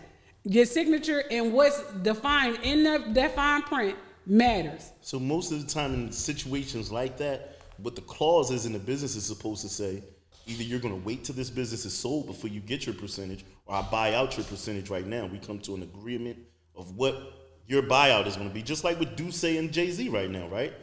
He's fighting them because he's saying that what they're offering him for his half of the business is not what he wants. You feel me? So we have to negotiate what is the buyout that these kids want out of this little soap business that was only making me and your mom XYZ a month. Or do you want to wait, or do you want to be a participant in this business? You asked that because I brought up the legal formalities. You wouldn't have thought of that if you told me. No, I want to think about that from the rip because that's real life shit. Because I need that to be intact for myself because I have kids. We can't not have it intact and then I die and then my kids don't get nothing. We got to have a buyout part somewhere written in this agreement. No? You wouldn't think about that for yourself? With the business that you have, if somebody came in. I'm not doing business with nobody who's not intended to be my husband. So that's all I'm saying. Now, if we just business partners and there's no intimacy between the two of us, we just business partners. We go, hey, listen, Kenny, I got a business arrangement for us. Let's see what we can do with it. All right, Nafa, well, what's my part? If that's the conversation, then that's that. But if I'm building a relationship with you, I'm not even thinking about business before we get to marriage. That's just me. Yes, we're going to bounce business ideas off of one another. And yes, I will back you. But I'm not going into legal terms with you and we're not husband and wife. That's just me. Somebody else may do it, not caring if it works out or not, but I'm not doing it. I'm not, that's not for tea. Because the right thing to say is, you can walk out of this first meeting where we done signed all the paperwork, and the ink ain't even dry, and one of us can drop fucking dead, and we ain't got nothing to say. Nah, this was for both of us. I'ma honor what him and I discussed. Well, I'm just. How much can I honor if you died as soon as you walked out? The ink didn't dry. It doesn't matter. You still gonna go on with the business though. Yeah, and how much do you think your family is owed? That's Still a whole 50%. nother show. CMPRadio.net. Don't forget to go out and vote tomorrow. It is a very important election for Chester. You got Carol Kazim running against Ms. Moulton. Ms. Moulton is on her third time trying to be state rep. Why are you down at her? Just say they vote. Just say go I vote. would like for the politicians to know we would like to see y'all in more times of the year than just election time. Election time. I would like to see y'all, not just standing on Curling Street on Saturday during the high game, out there with your little signs, woo, woo, toot for Scanlon, woo, woo, stoop for Scanlon. That's what they were saying out that joint. I tooted too. I said, toot, toot, hey, y'all. You would. It was funny, though, because it sounded like that. Woo, woo, toot for Scanlon. It went like that. All right. CMP Radio, where the men talk with deep voices. Let me hear if we take you out on a date. Let me see your stomach. Depending on how much we spend. We definitely want the yams. You do? We want to order the yams. I don't want the yams. I just want to eat. I don't even know if your yams good. Pause. See, that don't go all together. I just want to eat the food. There you go. See, be more specific. I gotta be more specific. Because you have to be specific. No, I don't. You need me to be specific. No, your mind flies all the way over there. Because I'm taking you out on a date, I want the yams. I just want to eat. They lying. And you could take me out on a date. And then I just want to eat. And I just want to eat. Let's just have a conversation. I'm going to let them eat. Yeah, at least not, like you said, 90 days. I don't have no problem with waiting 90 days. Because if it's bad whether I get it on the first day night or the 90th day. Yep, I you agree. feel me? Like, and I ain't wasted no time because I done probably bumped into somebody that's Along the way. They done seen me. You feel me? Like, And I think the that when rhythm you was date, better. you should date more than one person. I do. absolutely. You're I not think you should keep your tied down to options one open. person. Trying to get that joint up multiple times. No, see, there you go. That's the problem. No, I'm dating. So I went to dinner with this person. I went to the movies with this person. I had a full roster. Sorry. But then it's a problem when a nigga got a full roster, ain't it? Ain't it? No, because the nigga keep a full roster even after he's done dating. Yeah, that's when the problem Damn, you lies. shot at your own kind. It's the I worry truth, about though. you, Hey, brother. don't worry It's the about me. truth, though. I mean, I can I speak got on what I start did. at 5 and the Oh, so you bench. kept a whole roster? Yeah, at one point in my okay. life. Okay. Yeah. He don't got You no on full radio. roster now. Right. I don't. Just so Y'all we clear it clear- up as much as y'all want to clear this No, shit up. I ain't- I'm just saying. I don't. Don't speak for. Don't speak for me. Speak for yourself. Well, you just said you're in a relationship, situationship, something ship that ain't single ship. That's what you just said. That's what I said But about myself. This form of Pierre, I am. Oh, let that 100% nigga talk into for what himself. You his lawyer? I'm speaking for him because I love this part of him. And he's not. He's not like K. So I guess Shane loved you when you was a hoe. I didn't. No, she didn't. I ain't love you when you was a hoe either. She did. I'm still a hoe. I thought you was in a relationship. That don't mean I ain't. CMPRadio.net. If you a vampire, man. you a vampire. This has been the morning meeting, man. Catch us this Friday. We'll be back on 10 You o'clock. thought I was feeling you Whatever happened from Monday to Friday, we're going to talk about it, man. on Friday? On Friday. Yes. We'll be back. Get ready for the High game. The High will be playing Friday. Playing with White Marsh. Make sure you go and check out where you can buy those tickets from. On that I really site, appreciate these glasses. PIAA site. Pierre brought me some new glasses. No, I didn't. It was $1,200. Shit, they were 15. That's I crazy. didn't say they Oh, cost more than that. You running on the CMP plug? Radio, got to go. Got to go. I can see everything that screen say right now. Can Off you? the bomb. Yep. I can't see shit with them motherfuckers He on. need a new prescription. He need bifocals. Shut up. CMPRadio.net. We're out of here, man. Come and take the wave, get you niggas play with it, play with it, play with it. Yeah, it's Black Excellence.